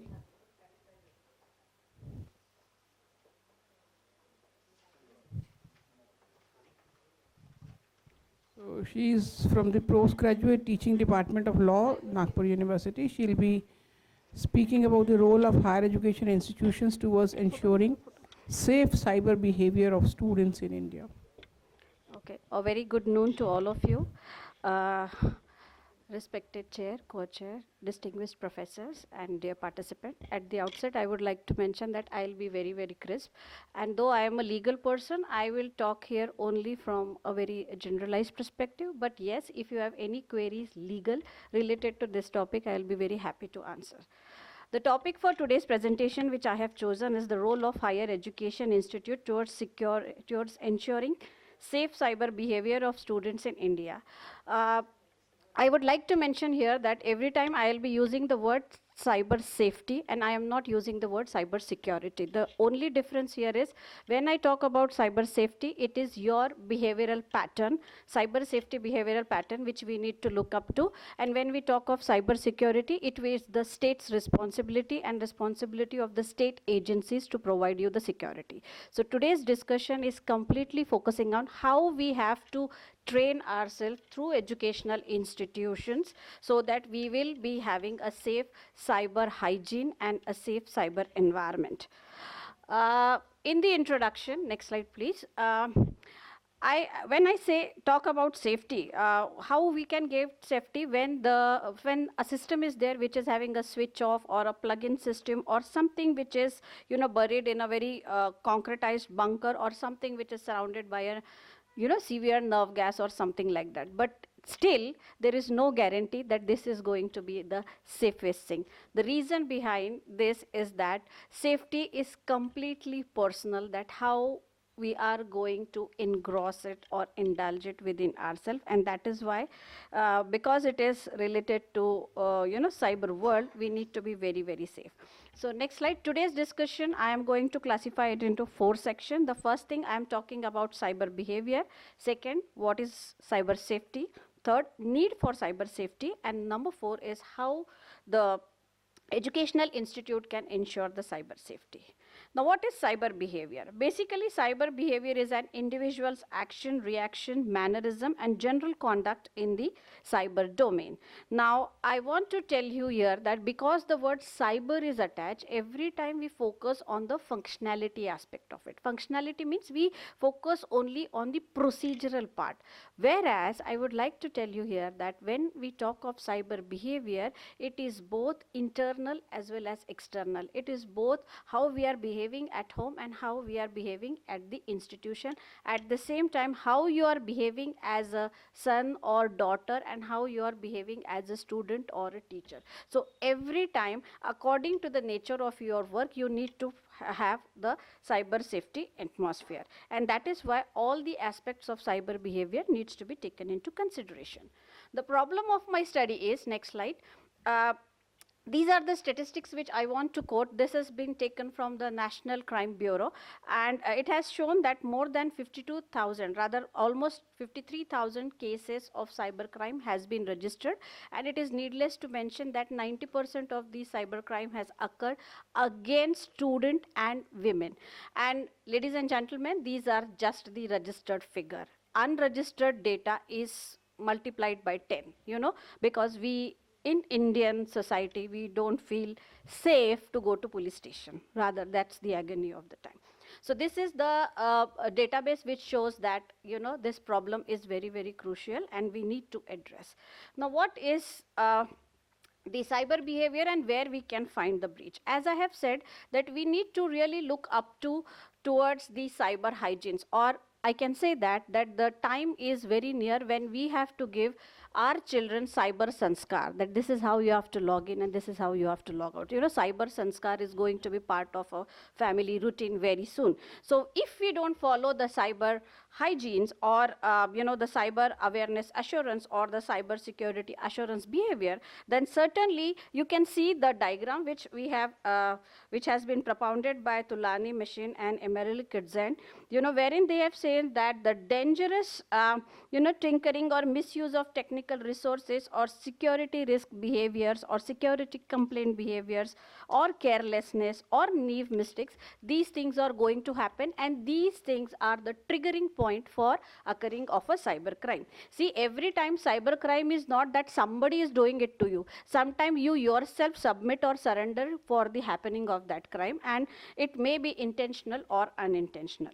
So there are certain cyber threats, which are occurring because of the impulsive cyber behavior breach, and particularly the measure of it is next is the depression. Now, depression is one thing, and particularly after pandemic, as madam has rightly said, that from the traditional mode of teaching, we all shifted to online teaching and students have shifted to online learning, and that was one of the major causes which has seen that lot of fatigue and depression has occurred to many students. So depression, committing suicide, because you are open, this concept of avatarism, and that we have identified. Now, many of you must be logged into Facebook right now. So your digital appearance is also alive and you are also alive here. So you don't know what is happening to your digital behaviors, because your existence is very much noticed and,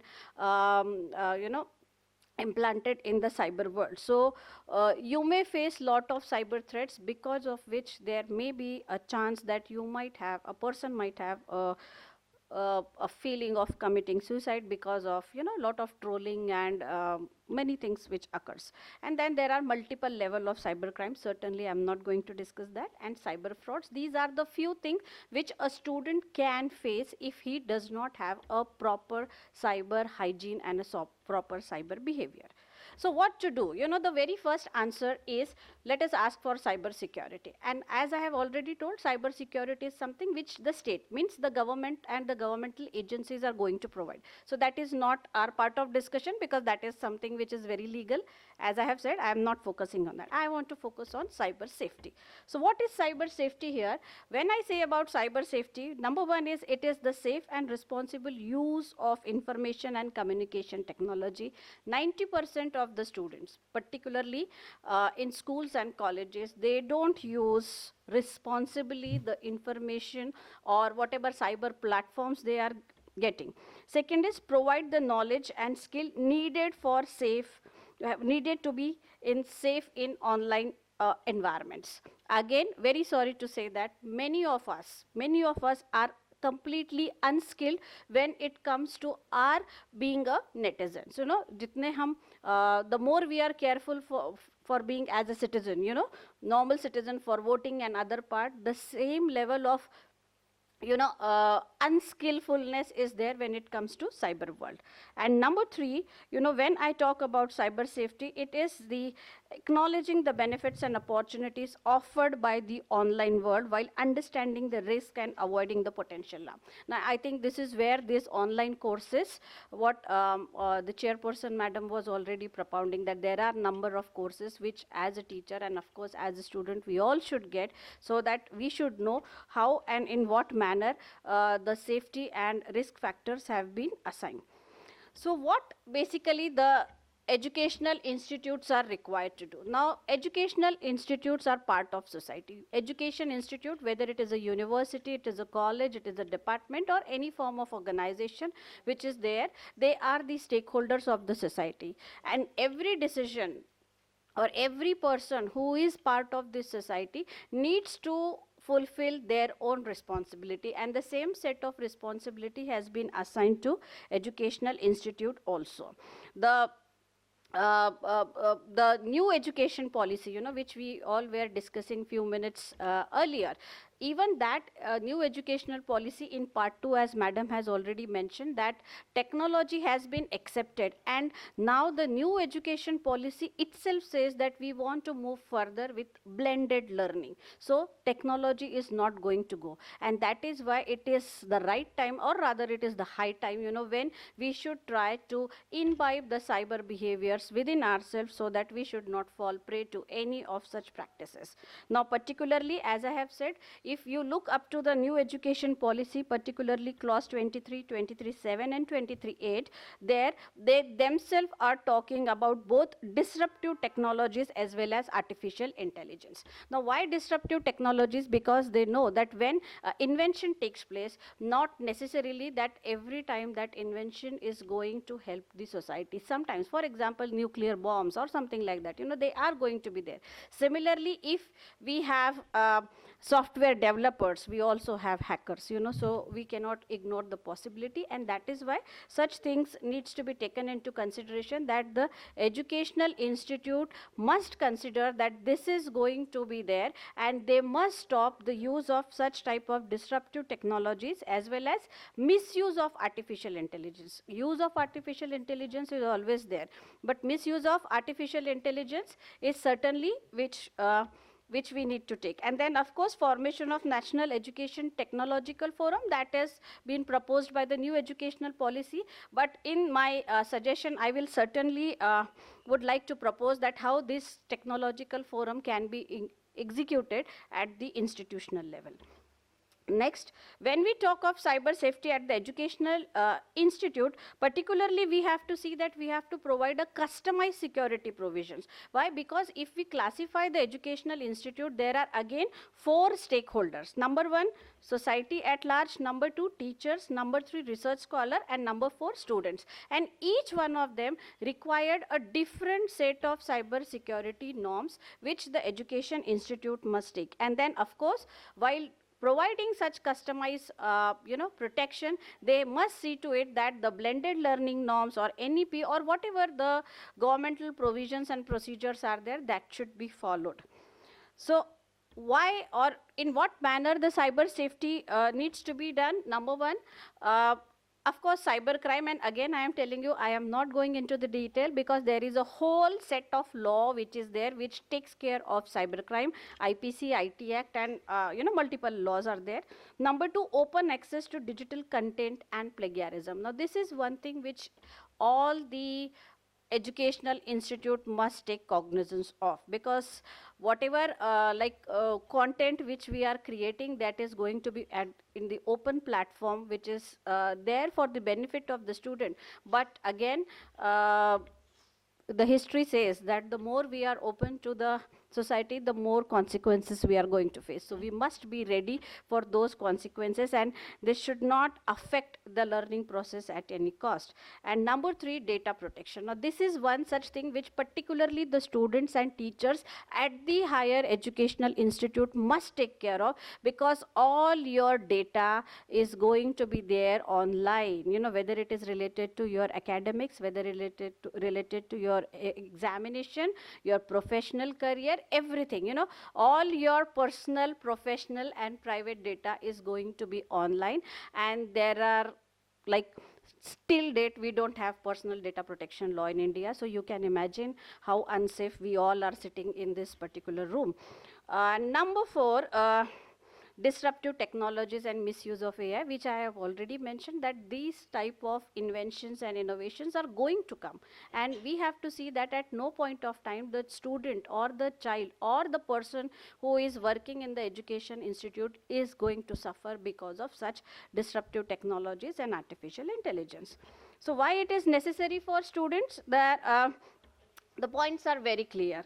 When it comes to students, as you all will agree with me, because you all, like all the students, they spend more time on internet, and they are more prone to interact with the strangers. And in those 52,974 crimes, as I have mentioned earlier, last year registered crime, most of the crimes are related with cyber frauds, wherein student themselves has been victimized because of their interaction with strangers, particularly on Instagram or any other portal, social media portal which is there. So that needs to be taken into consideration.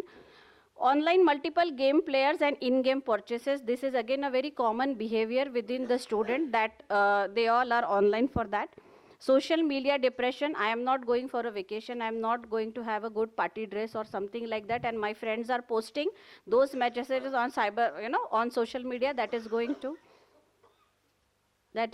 to give me a depression, anxiety, and psychological distress. And of course, cyberbullying and cyber defamation. I am very sorry here to say that whatever cyber suicide so far has happened, 90% of them has occurred due to cyberbullying. This just a live case of Bangalore. Last year it has happened.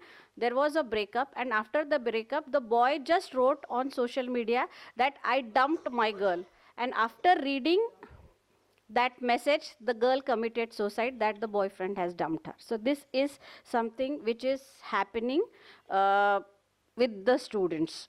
And then, of course, they are unaware about cybercrime, that they don't know that whatever is happening with them is a part of cybercrime. And then, of course, huge dissemination of information. Most of the students, whenever they go out, they just immediately update their Facebook status and Instagram and whatnot, that I am not in town, I am in this restaurant and sitting with this and that. So lot of dissemination of information is there, which is unnecessary. So students needs to be protected from all those, particularly the teachers and research scholar. Next slide. Use of unsecure sites and networks by the teachers. Many a time teachers are unaware that they are using some sites which are within 2 minutes. I'm going to wind up, ma'am. And then unauthorized software. And then, of course, ignorance towards data theft and data protection. Teachers needs to be very careful about that, because their complete academic data, including their research papers, are online. Then copyright infringement. 90% of the teachers are completely unaware about what sort of copyright they are going to have, and they are happy, even if they are not getting any protection about that. And then ignorance towards warning and cybercrimes. Now, these are the areas in which a teacher and a research scholar needs to be protected. So how the Education Institute is going to provide safety? Number one is use of secure internet. IP access login has to be there. Unfortunately, in my university, RTMNU also, we don't have login ID access. Now, this has to be there, because you are inviting others also to your secure domain. Number two, have institutional cyber safety guidelines. Unfortunately, 90% of the universities across India does not have these type of guidelines. Invest in data security. Probably this is the least preference thing which any educational institute will work on. And then follow cyber ethic and cyber standards. We have to now at least start rebuilding what are the cyber ethics and standards we need to follow. Cyber awareness. That is something which we all have started by conducting many seminars and presentation, and encouraged to learn about cyber security. Now, this is where we all need to work towards, both teachers and students. So how we can do that? Last slide. Number one thing which I propose here, and I've been part of few colleges as their advisor, and they have started with this initiative that we must have a cyber cell at every institute, whether it is a department or a university, just like the IPR cell, which now the government of India has proposed to have. In similar manner, cyber cell has to be there in every institute, which is going to provide 24/7 security information and security related aspects to each and every person associated with that university. Then report any unauthorized or unwanted activity. Now, first of all, we all need to know that this is something which is unauthorized, and once we know that, probably we will be reporting it. So that thing we need to start. Mandatorily, cyber awareness week or day has to be there in every premises, every institute, every college or every university, display cyber police station numbers and helpline. Now, this is one thing which you won't find anywhere in this premises, because no university provides that, because we hardly care that cyber security needs to be given, cyber safety needs to be given priority. And then, of course, cyber security education at early level. Government has taken many initiatives, but unfortunately, we are not aware about it. So at the beginning, just like the induction program, what we are taking at the university level, so in that induction program, one part has to be there for providing them cyber security guidelines, exclusive training to the teachers that how a cyber safe environment can be created. They know how to use technology, but they don't know how to safely use that technology. And lastly, implement a user-friendly multi-factor authentic MFA tool, which can be given with the help of login ID, password, or IP address access. So if an institute does start working on this, probably we can have a better cyber safe environment wherein we all can have a good teaching learning experience. Otherwise, right now it is okay, but 10 years later it will be very, very difficult for all of us to be online and to give our content in the open domain. So what the take for today is act smartly, wherein stay safe, don't meet up, avoid unknown people, accept only reliable requests, and speak up. Tell someone whatever thing which is happening to you online, which you feel that it is not happening in a good form, please speak up and tell. So these are the two books which last slide, which I want to tell, but this has been started, this initiative has been started by NCRT for student till 12th. In the same manner, just like UGC come up with multiple things, UGC should also come up with one cyber safety manual for educational institutes, particularly, as I have said, in a customized form, teachers, research scholars, students, and that manual should be given in the prospectus to each and every student, so that they should know before entering that I have to come with a cyber hygiene, so that my institute is safe. So with this, thank you so much. If you have any queries, I'll be happy to answer. Thank you. Thank you. Thank you, Payal. Very, very informative. Thank you. Very nice lecture. Thank you. And with this, we come to the end of the first symposium. We had 5 speakers, starting from NEP to professional competency to Swayam to Bhartiyata and now to cyber safety. So a very good session. All the speakers spoke very well, and I am sure all of you are greatly enriched by the talks given by all the 5 speakers. So thank you very much. Thanks to all the speakers, and thanks to all the audience for listening. Thank you.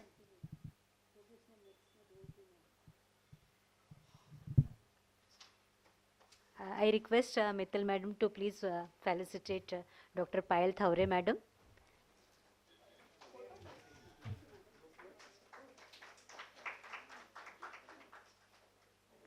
Thank you so much, and I request Madam to please continue your chairmanship, Madam, again for the next session, because we have very few speakers in the next session. So the next session is invited lectures in education. So we have very good speakers who have been specially invited to give lectures. So I will straight away, I know that we are already running late, so I'll straight away start with the first speaker, who is Maya Gupta. She is from Department of Education, Jadavpur University, and she'll be speaking on contribution of women in Atmanirbhar Bharat issues and solutions.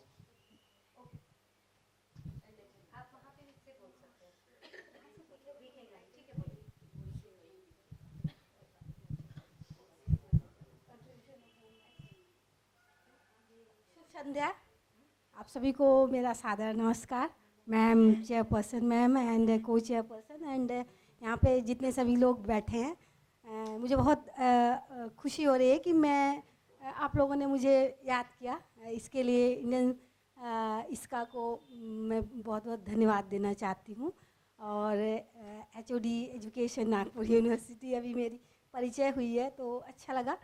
खैर कोई बात नहीं, problems आते रहते हैं। तो आज जो मेरा विषय है वो है the contribution of women in आत्मनिर्भर Bharat issues and solution.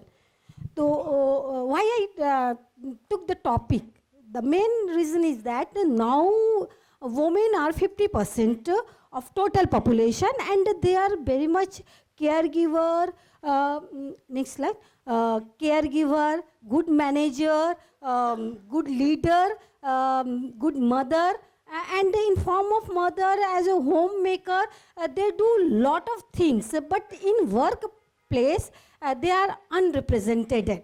That means that they are not getting such opportunities or respect from the society. From Atmanirbhar Bharat, we came to know that from 2020 May, our Honorable Prime Minister Sri Narendra Damodar Bhai Modi ji, he started, and from that time we are continuing to know Atmanirbhar Bharat. But my point of interest is how women can contribute. And we the 50%, and we have so much talent, but still we are very much lag behind in everywhere.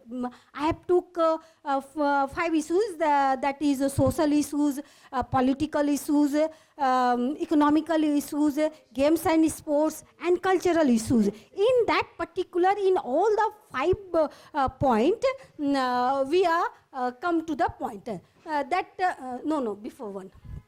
So characteristic feature of women, we have seen that women are wheel of family, ocean of knowledge, mirror of children, address of love, navigator of lifeboat. She is a leader, a motivator, an inspiration, symbol of power, best half, and complementary of men. So we have that qualities, and we are ignored by our society. So we, society, have to know us. This is one of the important point.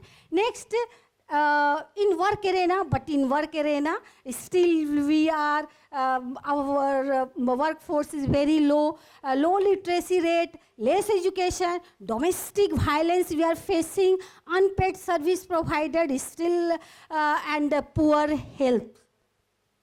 Next, what to do for betterment of women? That is, first, the education. First, we have to be educated in respect of, not literate. We are 65, nearly 65% literate, but in real sense, we cannot say literacy means education. Real education should be where women can self-reliant, can stand by on their own feet. So for that, they should have to know the right to education and freedom of choice, parity in pay scale, more opportunities in leadership roles, increasing awareness of higher education with proper care opportunities, pathway opportunities in science, technology, engineering, and mathematics too. Family community support, these are very important, and their encouragement, varied and more approaches for semi-urban and rural areas, because someone who are in urban areas, we are not facing such problems, and when we go to the semi-urban and rural areas, we came to know that how they are facing still till date in modern era. So we have to mark them, we have to know their skill and what they can do for the betterment of them and for the society. Next, please. Categories of women. So I have divided the women in 3 categories, that is well established and economically self-dependent women, that we type of women having certain skills. Next, second one is having certain skills and having certain skill establishment. Maybe they are not exploring more, but they are. And third one is the in need of proper skill set, that majority of women are there, proper skill set, training with full economical support. So the main goal of, and we know the main goal of Atmanirbhar Bharat is independent and self-reliant citizen, contribution of world economy more and more, as Modi ji has said to us. Next slide. So the 5 pillars of Atmanirbhar Bharat is economy, infrastructure, technology, demand, and vibrant demography. That means vibrant demography. We are nearly 150 lakhs of crores of people, and how we people can explore in respect of to explore the Indian economy, infrastructure, technology and demand. That Atmanirbhar Bharat is telling that we will have to come forward to make India more and more advanced. And from our ancient world, from our ancient culture, we know we were always be सोने की चिड़िया. तो सोने की चिड़िया वो जो हम थे, हम में फिर से वापस आना है. Next. So my aims and objective of my research is that, as I've told, to make Bharat Atmanirbhar in respect of economy, infrastructure, technology, demand, vibrant demography, and more involvement of women in world economy. For this highly education and self-employment of women, not employment, self-employer, self-respected, honest, trustworthy, truthful, responsible, spiritual, healthy and cultured women too. Next, research methodology. My research design, I have took, this is descriptive survey, sample size is 150 families having women and girls, employed, semi-employed, unemployed, educated, uneducated, housemaker. These are my sample size. Some women, and with it, I've taken some men who were educated and social workers from different sectors. Area of my research was Kolkata-based urban and suburban area. Tools and technique, self-made questionnaire, open-ended interview, both through offline and online mode. Data analysis, simple inferential statistics. Next. Okay, now I'm came to the different issues, what I've told before, the social issues. What now the social issues is first the education we know. I came to know that up to class 10 in urban and semi-urban area, all girls are 100% have school education, class 10. But when we are talking about class 12th, it became come to 70%, and undergraduate it became 50%, because the reason is they are not getting proper, maybe from poverty, communication, encouragement, early marriage. There are so many factors, and up to 50%, in which 60% are going to the science stream, arts stream, and 40% remaining they are going to commerce, science, medical, law, etc. other professional courses. Trade and business, share market, there is 0%. Some exceptions, of course, are there, but they are not interested, and they don't think that they can do also. Quality education in semi-urban areas, very less, very poor, and universities are not so good, colleges are not so good, with their poor infrastructure, transport and communications are very, it is playing a very negative role for women's education. And the domestic problem, as I've told, that 100% women told that there is still domestic violence they are facing, but not as before, as where previous they were. So domestic violence is still early marriage, lack of cooperation from family member, no freedom to choose life partner, gender discrimination. Here I found the difference that 20% women in urban area they are facing gender discrimination, and same 70% in semi-urban area. Next slide. Healthcare crisis, 65% women are facing health crisis. They are facing a lot of, because they are very much involved in family, so they care less for her. And along with it, other family member as a husband or other in-laws, they also give less importance to their health. Lacking of interest to break the old mindset, taboos. 50% of from less educated and uneducated, they don't want to, break the old mindset. Nearly 5% women having PG and PhD degree, they are very much reluctant to do good job or to go to give their innovativeness, innovative creativity. This is also one of the problem I have seen. Problem in workplace, as we know, that physical and mental torture, unequal wages for same work. This is everywhere, still till date.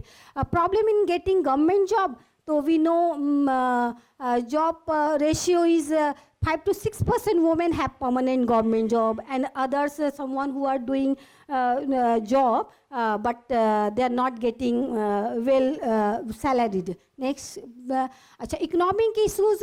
What I have seen that 70% women population are living in exploited life, that we know, and the main cause of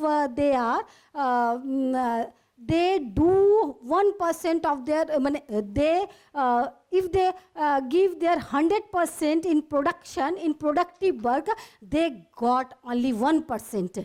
And the reason is that because we have very less legal right, and income is looted by dalal, brokers, elite class, unorganized sector, husbands, in-laws, member of family, and 90% working lady manage everything in her home by single hand.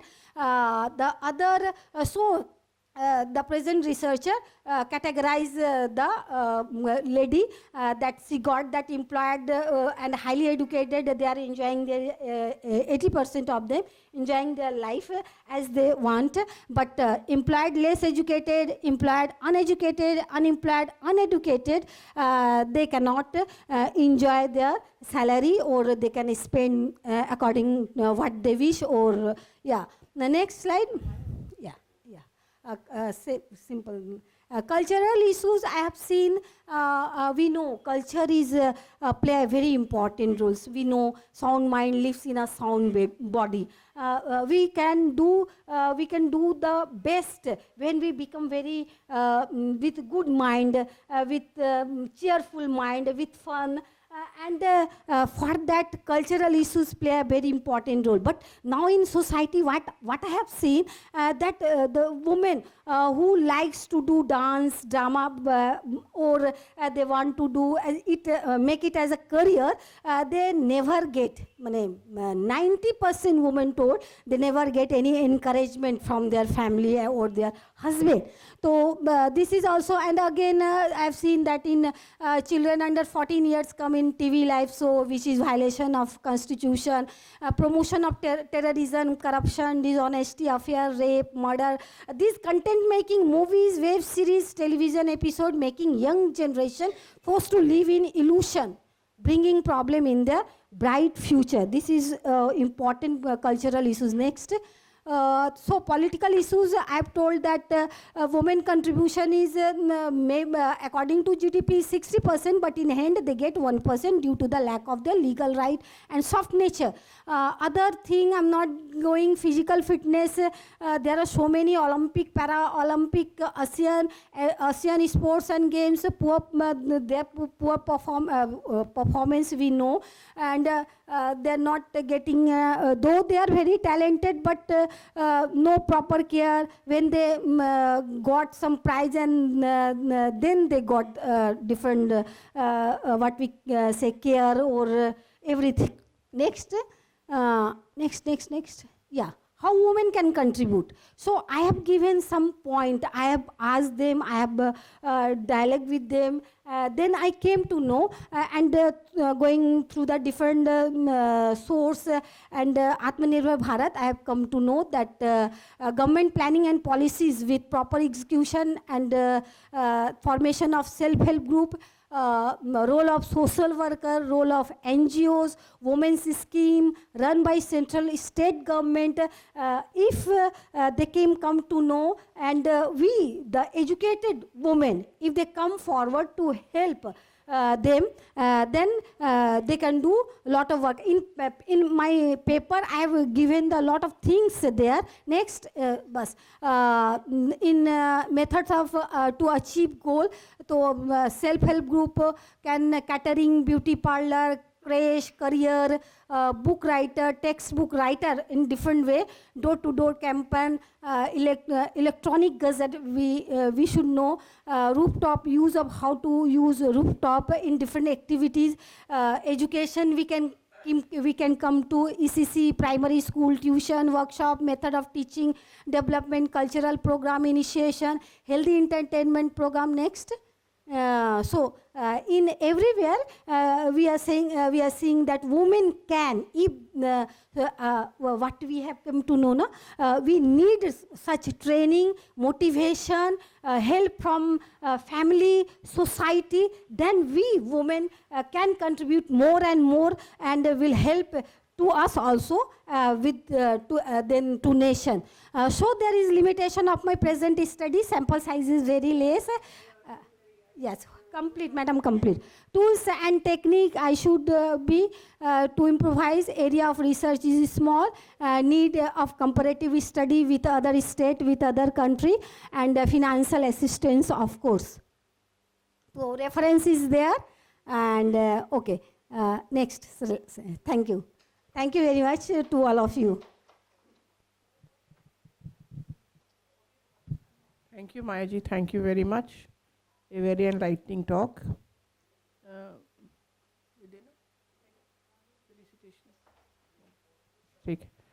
So let me go to the next speaker, Sujata. Is Sujata there? I suppose she's not there. Let me go to Abhay Shrivastava and Abhay Raj Singh. Are you there? Abhay Shrivastava? They were there. I don't know where they have gone now. Okay. Rashmi Tyagi? No? I think everybody was getting late, so they have left. So.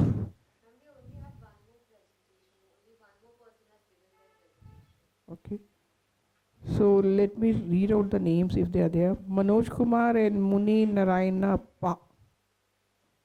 No? Okay. Shraddha Sukhdev. So Shraddha Sukhdev is from Department of Humanities, Priyadarshini College of Engineering, Nagpur. You are joined by Renu Bhaskar. So the topic is effectiveness of a training module in terms of language, anxiety and vocabulary for class 9 students. Please go on. Thank you, ma'am. Honorable Chair, Co-Chair, esteemed delegates, and all the aspiring minds. My name is Shraddha Sukhdeve. My introduction has already been given. Thank you, ma'am. I will be taking 11 minutes of your precious time. So thank you so much for your kind listening in advance. The topic of the research is effectiveness of a training module in terms of language anxiety and vocabulary for class 9 students. The key elements that I would like to highlight over here is I would be measuring language anxiety and vocabulary expansion with respect to high school students. The researchers, of course, I am, and the co-researcher with me is Dr. Renu V. Bayaskar over here. The inspiration behind this particular research was, I was working as an intern at B.Ed, under my B.Ed education. I was working as an intern in one of the high schools around here in Nagpur. And I was teaching to 8th, 9th, 10th students, 10th standard students belonging to semi-English medium. And there I've observed that students are experiencing a lot of hesitation, fear, and which leads to anxiety, and which acts as a great hindrance for them to acquire and master English as a language. And that was the beginning of the research. And yes, all of us know with the introduction part that English is an important language. It's considered as a lingua franca. And in spite of the fact that our new education policy is advocating vernacular languages, still we cannot deny the fact that English is an important element for which determines the growth of an individual. Next slide, please. Well, objective of our research, first of all, was to identify to what degree the students were facing language anxiety, English language anxiety. Second objective was to develop training program for them. So it was an experiment that we performed, and we tried to come up with a training program that could be implemented on control and experimental group so that a proper analysis could be made.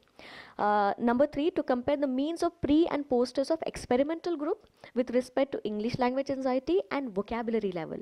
So pre-test, post-test, of course.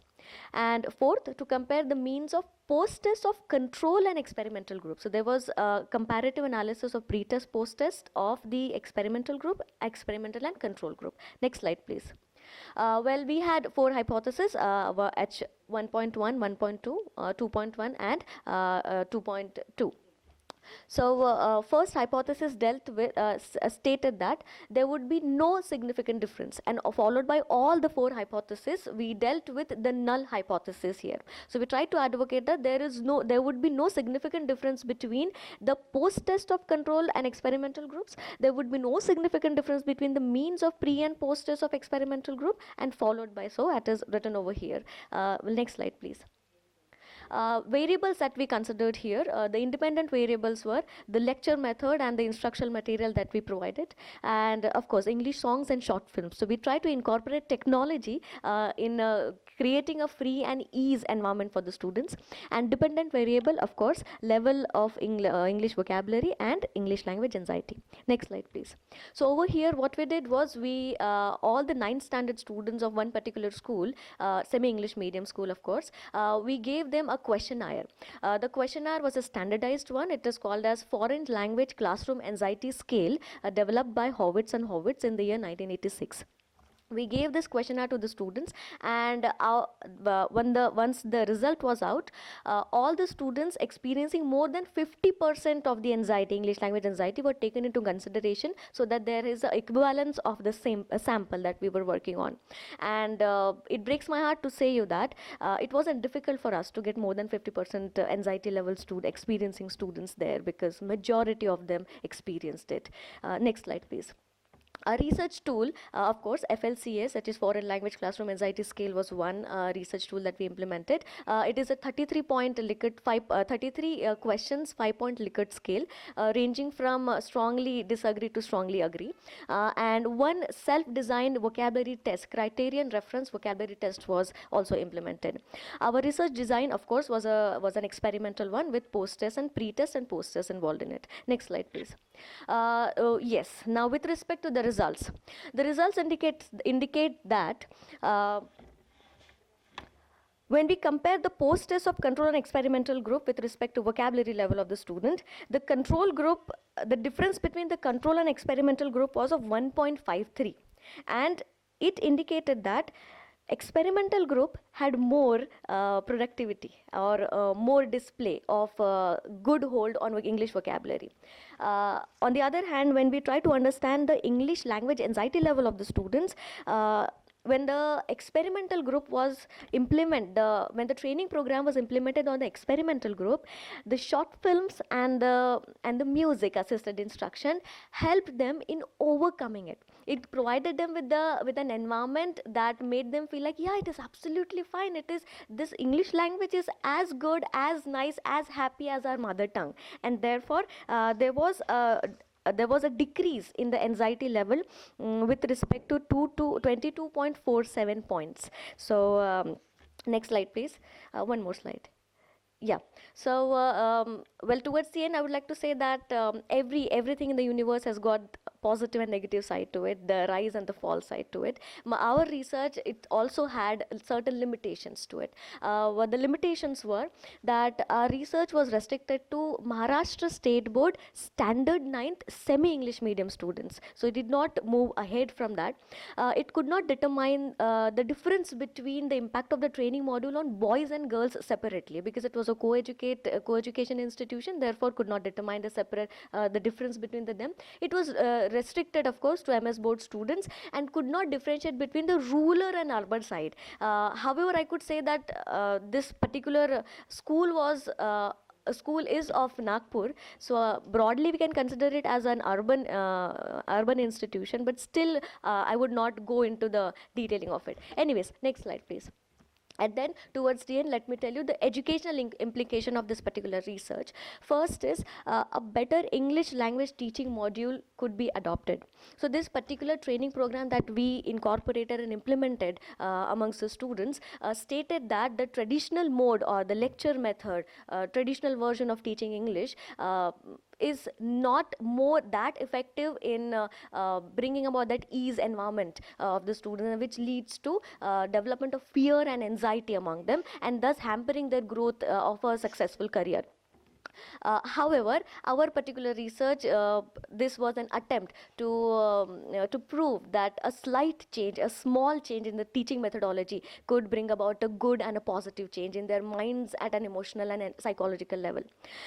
Second, ESL learners' cognitive engagement will increase, has been increased while acquiring English language by introducing music assisted instruction. So over here the instruction strategy, we try to make an appeal through our research that instructional methodologies, strategies, techniques has got no limitations here.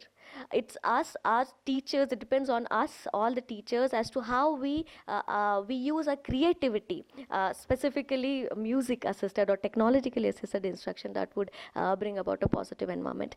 The strictness and fear of English language has been reduced amongst the students. So if this particular model is implemented at whatever level, so our research states that it would be beneficial in reducing their stress. Yeah, next slide, please. And there are these further studies avenues that I would like to just lay it over here so that we could work on it. First of all, we could also incorporate applicability of music assisted instruction could be extended to learning other subjects. Yes, so if we bring about, there are a lot of students who've got fear of math. I am one of them. So probably if music is involved in it, or some sort of animation or videos are involved in it, probably students who are facing, who are anxious about other subjects, they could be, that could also be targeted. Other boards and languages it could be extended to. Variables such as age, gender, socio-economic status, and parents' economic background also could be taken into consideration in the further studies parameter. There are n number of things that we could incorporate in this particular language anxiety parameter, and I would really happy if we join hands and we could implement a music assisted instruction training environment around us. Next slide, please. So towards the end, I would like to say that, Honorable Chair, our attempt, this particular research is very close to our heart, and we did not want to beat around the bush. We just wanted to target at the grassroots level. You're working at the apex, yes. We are here from one woman to another woman. We are here to support you at the grassroots level. So our research is the evidence of it. Thank you so much, everybody. Thank you for listening to us. Thank you, Shraddha. Very effective presentation. And a lot depends upon the teacher, the technology they use. So teaching pedagogy is something which is really important. So thank you very much.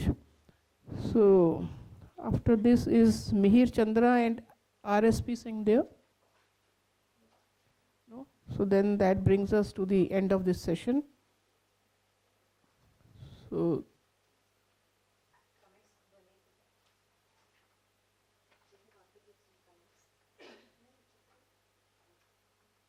thank you very much. The only one thing which I would like to say is it's important to learn English. But then, say around 2 years back, I mean, we mostly used to give our lectures in English. But 2 years back, I read a poem by Peetam Singh Peetam. So I'll just recite the 2 lines, and after which I started giving my lectures in Hindi, and I realized that when we speak in Hindi, means our mother tongue, we speak heart to heart. So the connect is much better. So those 2 lines were, तुम स्वतंत्र कहते हो खुद को, बोलो किस परिभाषा में. हमारे दिल्ली में बहुत बच्चों को आज़ादी चाहिए, आज़ादी आज़ादी आज़ादी. So तुम स्वतंत्र कहते हो खुद को, बोलो किस परिभाषा में, हस्ताक्षर भी करते हो एक विदेशी भाषा में. So when I read this, I really felt that yes, we most of us, 95% of us are signing in English. तो कम से कम अपने साइन तो अपनी भाषा में करने चाहिए. आई मीन वी से कि हम हिंदुस्तानी हैं. तो दैट इज़ वाई जो ये नेशनल एजुकेशन पॉलिसी में आया है कि they specially the school education should be in mother tongue and as far as possible higher education should be in mother tongue. The reason is it is felt that when you speak in mother, because what is happening is like all of us also know when we speak to each other, we speak in Hindi or maybe Marathi. But as soon as the mic comes in our hand, we start speaking in English because English looks like an official language. So if we are more comfortable in English, then we should be speaking to each other also in English, no? But we are not. We are speaking in Hindi or Marathi. So therefore, mother tongue is important, and that is why, I mean, this was realized by the National Education Policy. And if we teach in mother tongue, of course, AICT has brought out many, many engineering books in mother tongue. So let us see, because so many years, 70 years we have been teaching in English. So switching to mother tongue, I don't know how easy it will be. And then people are talking about international viability. But then if you talk of international viability, talk of Japan, who is teaching in Japanese, and China, which is teaching in Mandarin, Russia, which is teaching in Russian. All of them also have international viability. They are also going out. So let us see if we succeed. I think mother tongue would be a better medium of instruction. But having gone through 70 years, how successful we will be, that we have to see. So let's hope for the best. Thank you very much. Thanks to all the audience. You were a beautiful audience, patient audience. Thank you.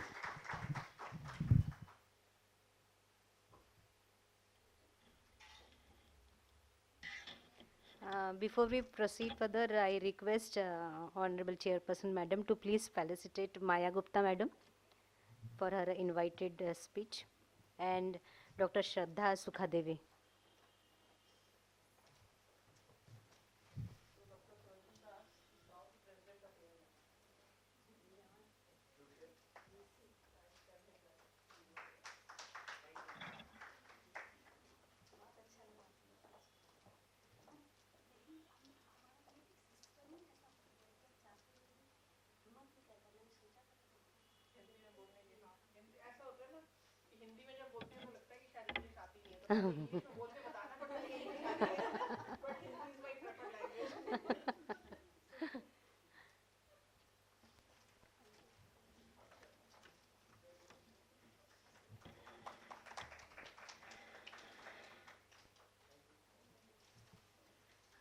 Thank you so much, madam. So with this, we have come to an end of symposium on education technology, technology and its inclusive role in redefining education in the changing world, and invited lectures in education.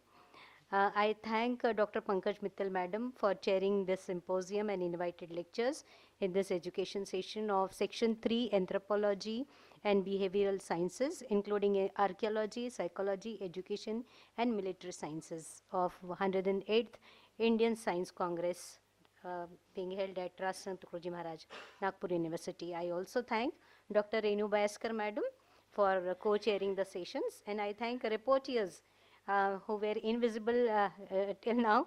They were sitting in the front, and they are Ahibam Singh and Jeena.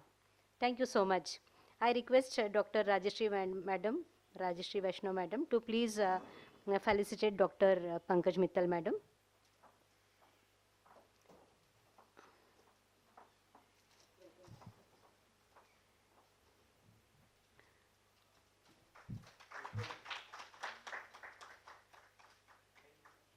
And I request Dr. Payal Thaure Madam to please welcome Dr. Renu Bayaskar.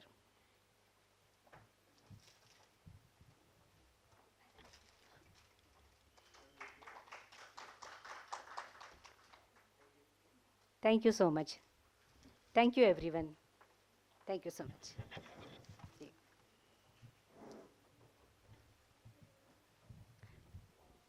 We have a photograph here.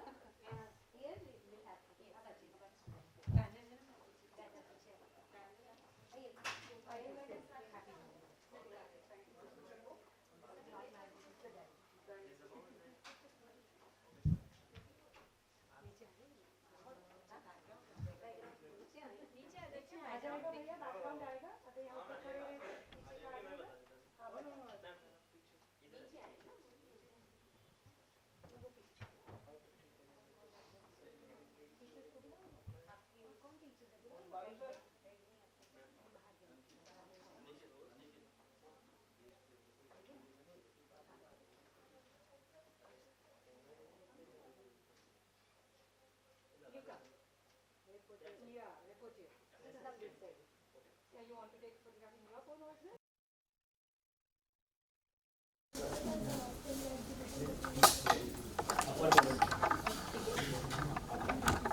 एक second. Hello madam please.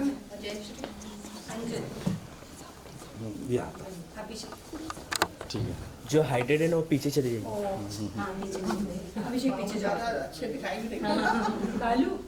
Ma'am आप भी चले जाइए. तभी भी height हो जाएंगे. Stage पे खड़े हो जाएंगे तो हाइट आ जाएंगे. थोड़ा सा रखिए.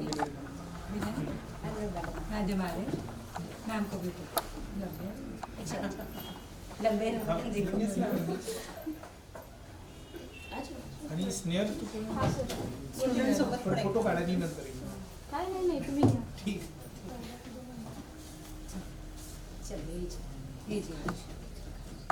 दादा थोडा मोबाईल मागे घेऊन द्या तुमचा. मला जाऊ दे मागे. वेट.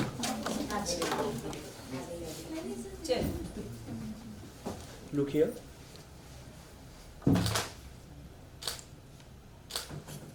वेट. वेट वैसी.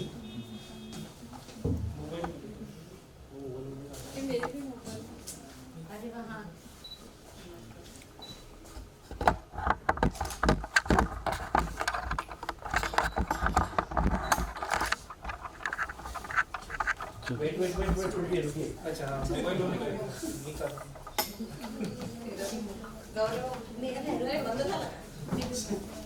हाय ना शेअर करून दे. माझे जाऊ दे एकदा. मोबाईल घ्यायचा असेल तर करून दे. चलो आओ पीछे आओ. चलो जल्दी.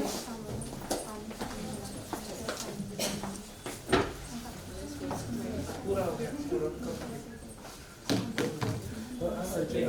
आप सर ताई तुम्ही पण सर. मैडम के साथ मित्तल मैडम के साथ वो तो बड़ी बात है. रुकिए सभी. थोड़ा मागे हो अंकित. वेट वैसे रुकिए. अरे एक जन शेयर कर लेंगे ना.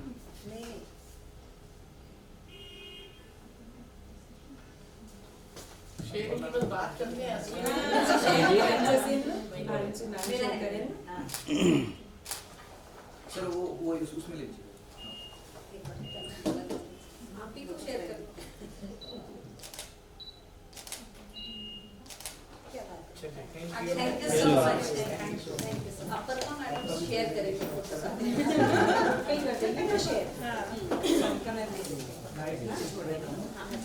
सबका प्रेजेंटेशन भी अच्छा था.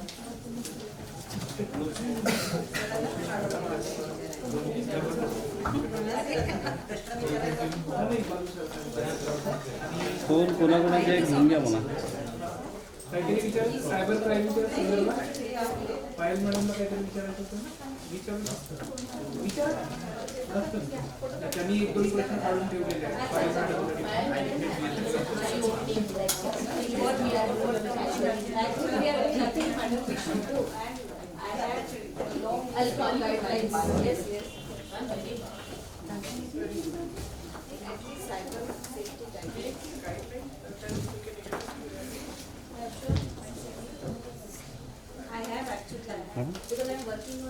पूरा क्लोज हो गया ना. डन है इधर का. पैकअप.